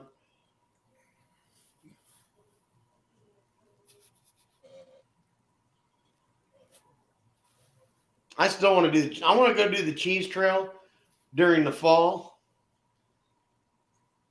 You know, when all the leaves are falling and changing colors and stuff, because Yep. it's just a cruising trail. It's nothing. It's nothing major. You know, that's like I went up to Laughlin, Nevada, and the wife and I stayed at the hotel there. And then we left early that morning, crossed back into Arizona, went up to Oatman and stuff, down to Lake Havasu on the Arizona Peace Trail. That was the ride that I decided my radiator was going in the back. Yeah, we're still live. 4 hours. Yeah, the radiator went back in the 48 back minutes. when it was 117 going through the Mojave Desert. And every time that fan kicked on, it just cooked us. Yep. And it was like, yeah, radiator's going in the back. Velma girl. What? What do you want? I'm not going to bed yet. Is that okay with the boss? She wants me to go to bed. It's what she does. Yeah, this one's bugging me. Yep. I haven't even had dinner yet. I sat here and ate my dinner. I had pizza. Of course YouTube didn't. I had the most fantastic cheap pizza ever in the world. What, beautiful girl? I will eat that crappy ass pizza until I die. Chris, you just kick her out of the machine, say video this shit and hold my beer and go do it.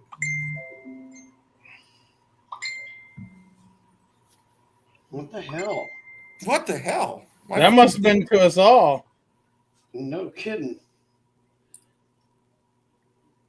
What the hell is he doing? It was Ronnie. Yeah, it's Ronnie. Mine's bigger than your guys's. Where the hell's Mine's Ronnie bigger. been hiding? Mine's bigger. I don't know. Maybe he's watching the live.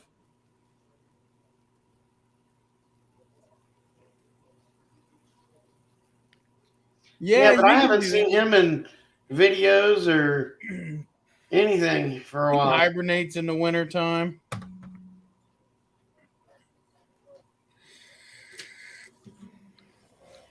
Well, you know what he would do for a Reese's bar. Wow, this phone finally died. What the hell is it? It's a phone. Is that a BlackBerry? No, it's a BlackBerry knockoff. This Hey, is a Steve. what? Oh. This is a BlackBerry. See what that says? Delivery delay notification. Yep. Manufacturer hasn't shipped the axles yet.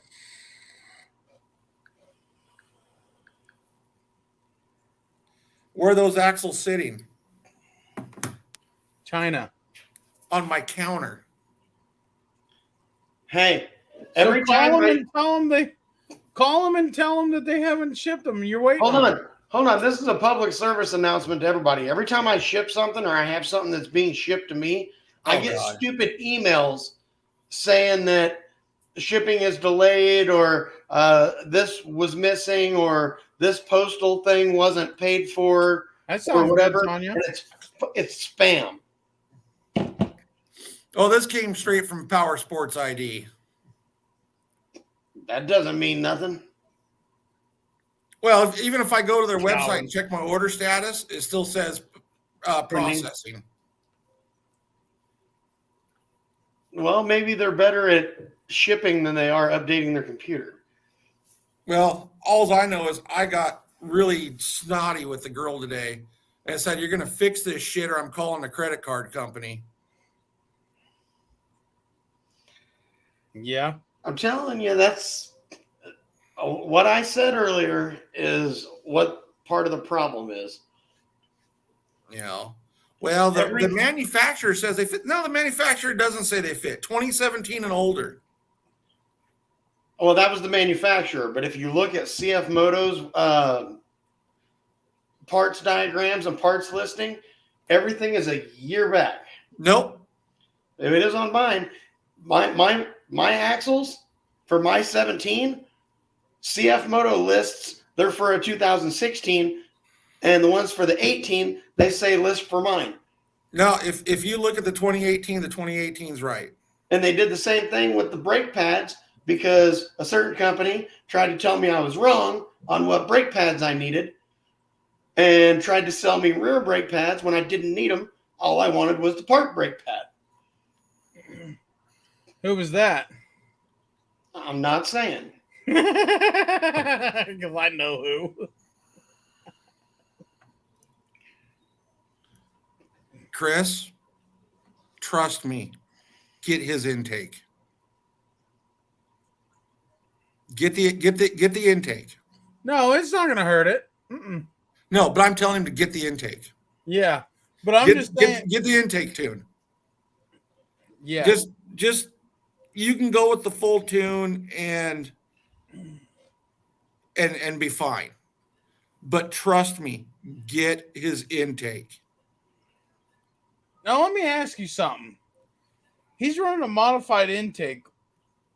What did he do with the air filter box? Gone. So what protects the air filter from water? The water does not get up in there. You Are see you where sure? it is? It's like up here next to your freaking head. What about dust and stuff kicked up in there? There is very little dust that gets in that area. Yeah, it's up here right next to your head. I mean, it's no different than where my snorkels are at. The only thing that I didn't like is the filter that he's running. Yeah, I would go with a uni for sure. With a uni will go on it without a problem. Yeah, absolutely. I would go with a uni with a pre-filter. You know, unless you're in a dusty area. in actuality, unless you're running in really like where I am, a K&N's not a good filter because I got a lot of fine dust. But if you don't have that super fine dust, a K&N will work fine. We used to run them on racetracks, but that's because they wet them down and they're not dusty. Well, I had a K&N filter on my machine for like 6,000 miles. And never once, whenever I cleaned it, did I ever have a dust trail inside the intake. Yeah. 950 for the 950. It's for the 950. Send me, you buy the intake, send it to me, and I'll find you a uni. Or measure it for me. I'll find you a uni. It might even take the uni that the Z1000 or the U1000 takes. No, it's opened up. That's a big ass hole, dude. But you can look at the picture of the part numbers on the box. You can go to K&N's website and get the specs of what the ID is of that. You delete that whole intake setup. Yeah, the It whole deletes- intake setup's gone. And the plastic cover that would normally be above the airbox canister, you leave it, that's still on your machine. It's just the air filter canister and the plumbing is gone. My plumbing was snipped. My plumbing was too. Best $100 insurance deductible I ever paid. Yeah, you'll still use the beauty cover.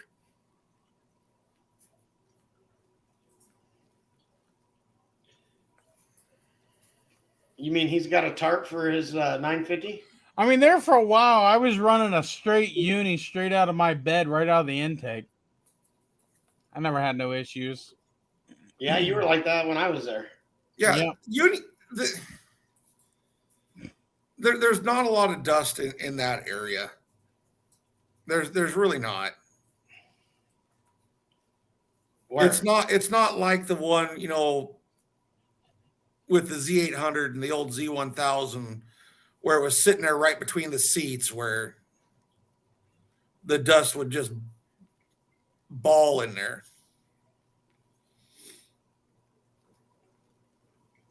Yeah, that was one of the first things that went away on my machine. Oh yeah, I did a poker run, and we were out in the eastern Washington in the desert, and 15 miles my filter was plugged solid.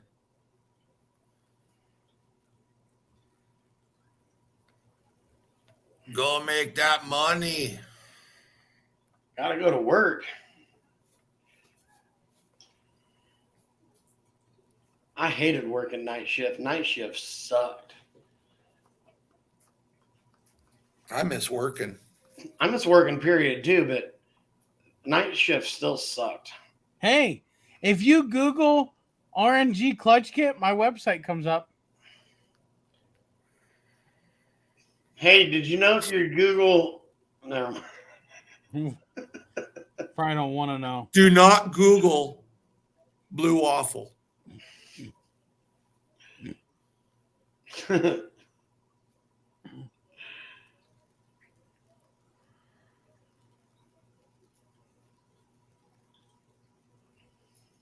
Whatever you guys do not Google blue waffle.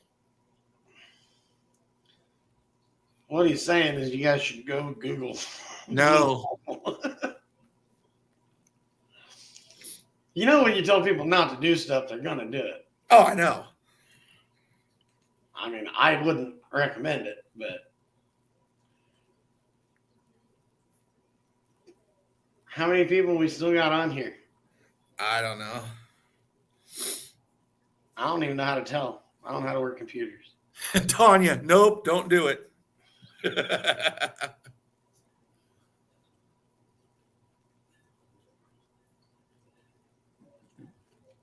You know, Ron, yesterday I was talking to you and Red. I was hurting pretty damn good yesterday.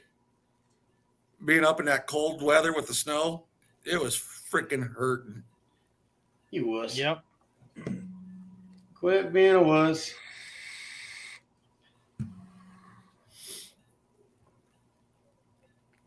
The only time I ever hurt is when I have to listen to Larry complain about his back hurting. Fuck. That's why it takes me so long to do shit. We'll see you back, Woods. He said he was leaving. Yeah. He's tired of your dumb redneck ass. Probably. He lives up the street from me. About 15 minutes. Joey moved that close to you? Yep. Alliance. Wow. He didn't live that close to you before. No. I like Joey. He's a good guy. Yep. I'm like 16 hours away from you. Well, he come here and we installed rock sliders on his rig. I live 32 hours from Steve. And you've been here like 6 times. And you've been here 0. You got more time than I do. I even offered to give you a bed to sleep in and feed you if you would come over and finish putting my side-by-side back together for me. Mm-hmm. Yep. I mean, Gemma would have shared her dog bed with you. Mm-hmm. She even would have shared her food. I didn't tell you how I was going to feed you. Right. I get the soft pieces, right? Yeah. Really, Kimber? You're just out in the gravel, out in the yard, playing. You come up onto the patio and piss? Of course. Yeah. What's wrong with this dog? Its owner.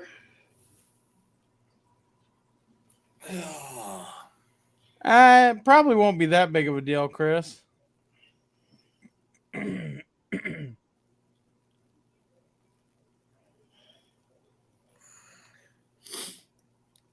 950 does run hot. They all do. At idle, the front cylinder head runs between 700 and 800 degrees at idle. Okay, so I always like to make this comparison.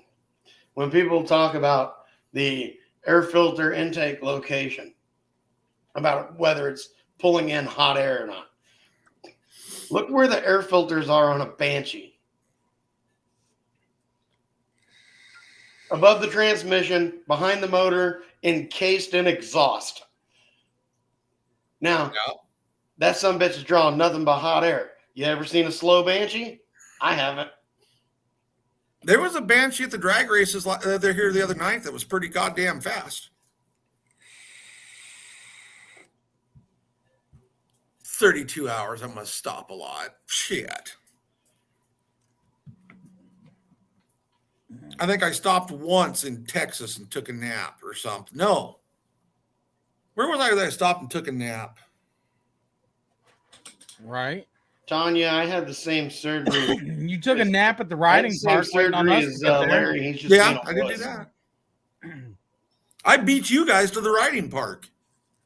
By like 3 hours, 4 hours. Yeah. I was late getting there anyway. You're always late. Shit, you come pulling in my campground at 11 p.m. Yeah. So Quiet as a mouse, can't hear nothing in the woods, and all of a sudden, here comes a diesel. You know, I drove that. Dang. I drove that all in one day.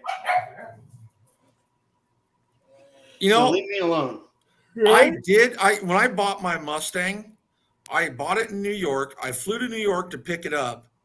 I drove it back to Winnemucca, Nevada from New York, and I did it in 28 hours. Chris. Did it in 28 hours, and that included stopping and sleeping. Yes. What? I'm not ready At to go to bed. 140 miles an hour, you go through those states pretty damn fast. I'm not ready to go to bed yet. Yeah, well, my truck's not doing 140 miles an hour pulling side by side, What? No. side behind it. She's telling me I gotta go to bed. I'm not ready to go to bed yet. I'm waiting for you to fall over backwards in that chair so I can laugh my ass off. Shit. Waiting for the back to break off of it. I don't want to go to bed. Now I'm Do waiting I for have the to go post to to bed come up right to the now? bottom. Do I have to go to bed right now? I don't want to. Is it okay that I don't want to? Ouch. I don't want to go. Do I have to go? What? Oh, man. What? Hey, we've got Big Pooh in here. Huh? We got Big Pooh number 2 in here. What are you doing, Kimber? Oh, so Chris lives right in Caryville?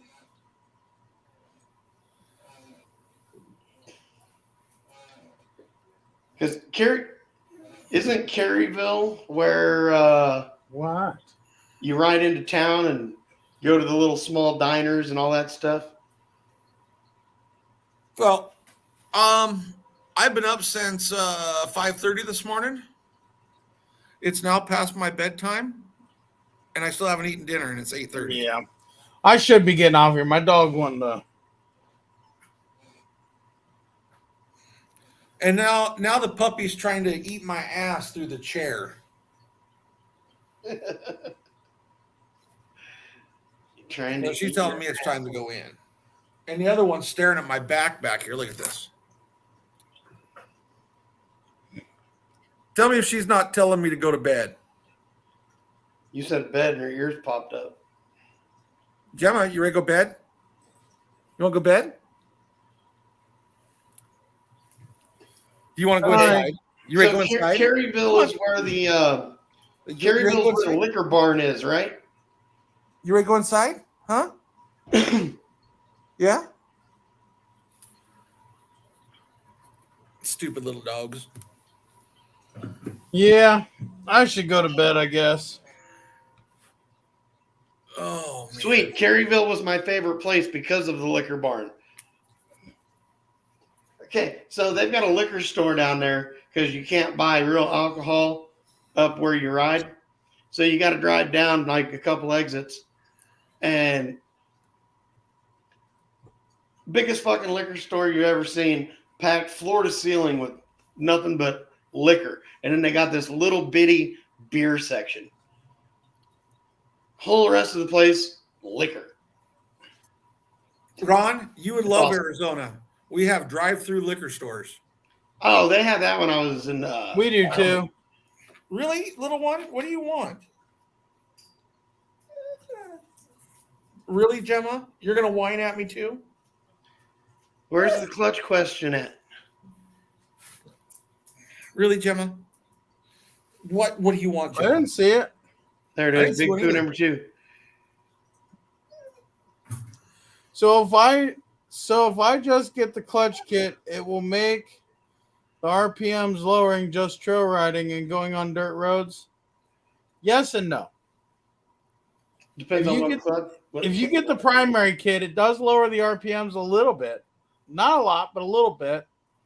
But if you punch it to the floor and mash it, they go, give you power. It's called engine responsiveness. For folks who don't know what that is, engine responsiveness is whenever you smash it and the engine reacts fast as it can. And our kit is good for that. But yeah, it does lower the RPMs a little.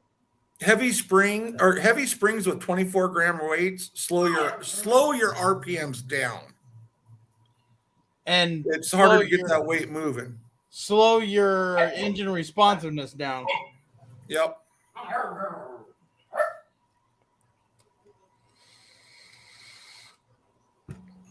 Now, if you're out cruising and you got little tiny shallow rolling hills that aren't steep, heavy weights will help you there because they'll help keep that momentum going. Yep. But in that case, you just give it more gas. Yeah. It's kind of funny, I'm out cruising. I can tell when I start going up a hill, my foot on the throttle hasn't changed, and you can see the CVT back shift a little bit and the RPMs pull up. Yep. Yeah, our primary clutch kit is a really good kit, actually. He's the one with the plastic clutch cover, right? I'm assuming because it's a 22. Yeah. Early 22s were still aluminum. Yep. Yeah, so it depends on which setup he's got. I can't wait till they do the exploded views of the 22 on which diagrams they're going to use, or if they're actually going to split it. Yeah.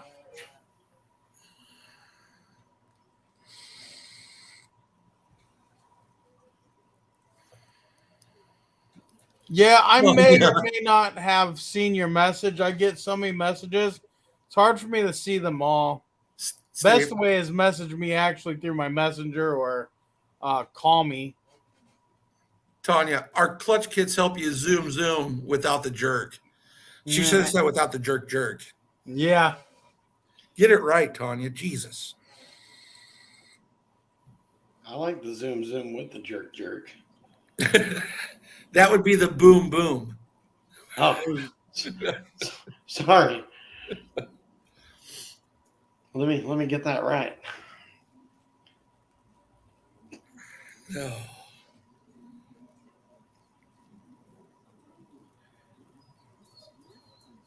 Same engine as the C-Force.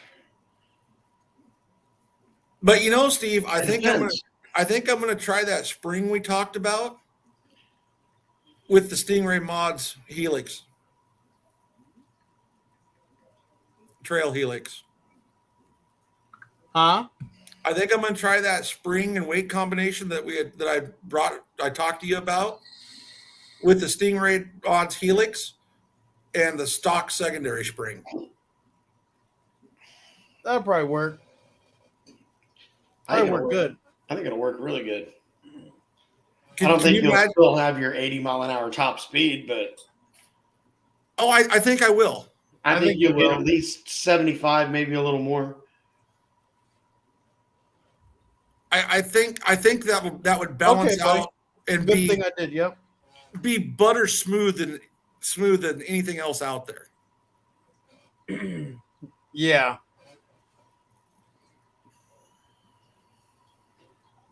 Hey, Red, make sure you figure It out will. which setup he's got on there. Yeah. 22 is weird. I know. I think I remember talking to him, and I think I did ask him, and he told me. Hey, it's Ronnie. As we're all getting ready to leave. Ronnie Yeah, showed up. exactly. Yeah. Ronnie Oh, he's late to got the the party. wet clutch. Huh? He's got the wet clutch. It's aluminum. Oh, okay. Well, yeah, I got kit right there. Right there. Yeah, it'll be good for you. Be perfect.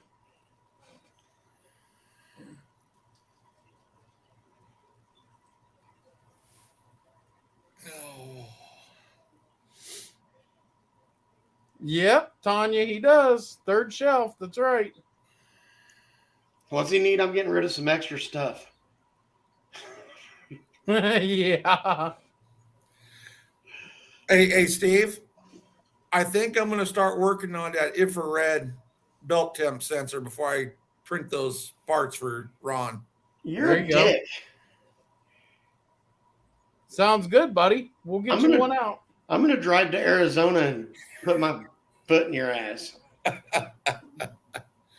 It's going to take me a while to write some computer code For what? for that temp sensor. Well, get mine done first and then do that. After I build the temp sensor.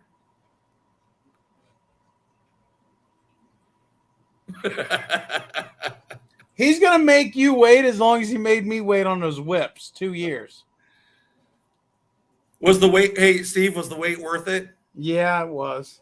I'll But by the time Ron's done waiting on you, Cfmoto will drop out a new clutch.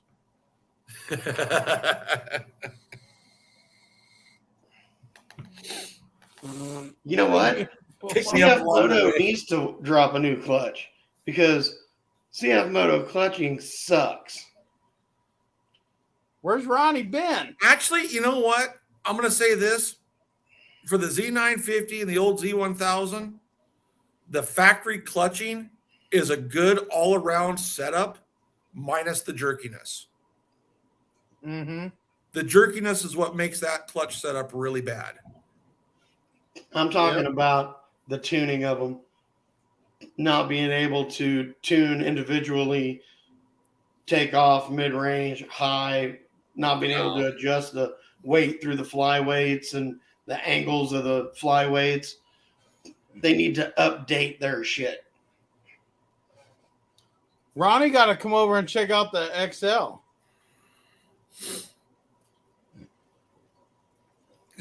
He's been All right, I know hiding I've said from the this like world. 3 times, guys. I got to go. I do too. My dog I'm not ready driving to turn nuts. into a pumpkin. Oh, wait, Pumpkin? I'm kind of already a pumpkin. I was going to say, you're already pretty round. Yeah, but I've lost 50 freaking pounds in like the last 5 months. Good. I think I found it. Probably. Larry was, but It's pretty bad. I'll wear my sweats and I'll have my wallet in my pocket, and my wallet is enough weight for when I walk across the house for it to pull my sweatpants down off me and onto the floor. That's Yeah. not an image I needed to picture in my head. all right, guys, I'm gonna go to bed. My dog is down here bugging me. So,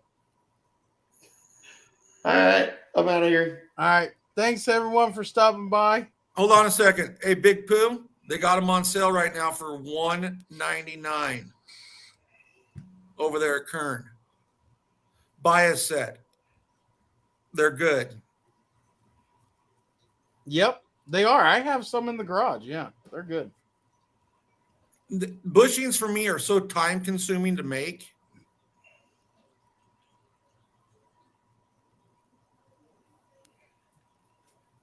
They are.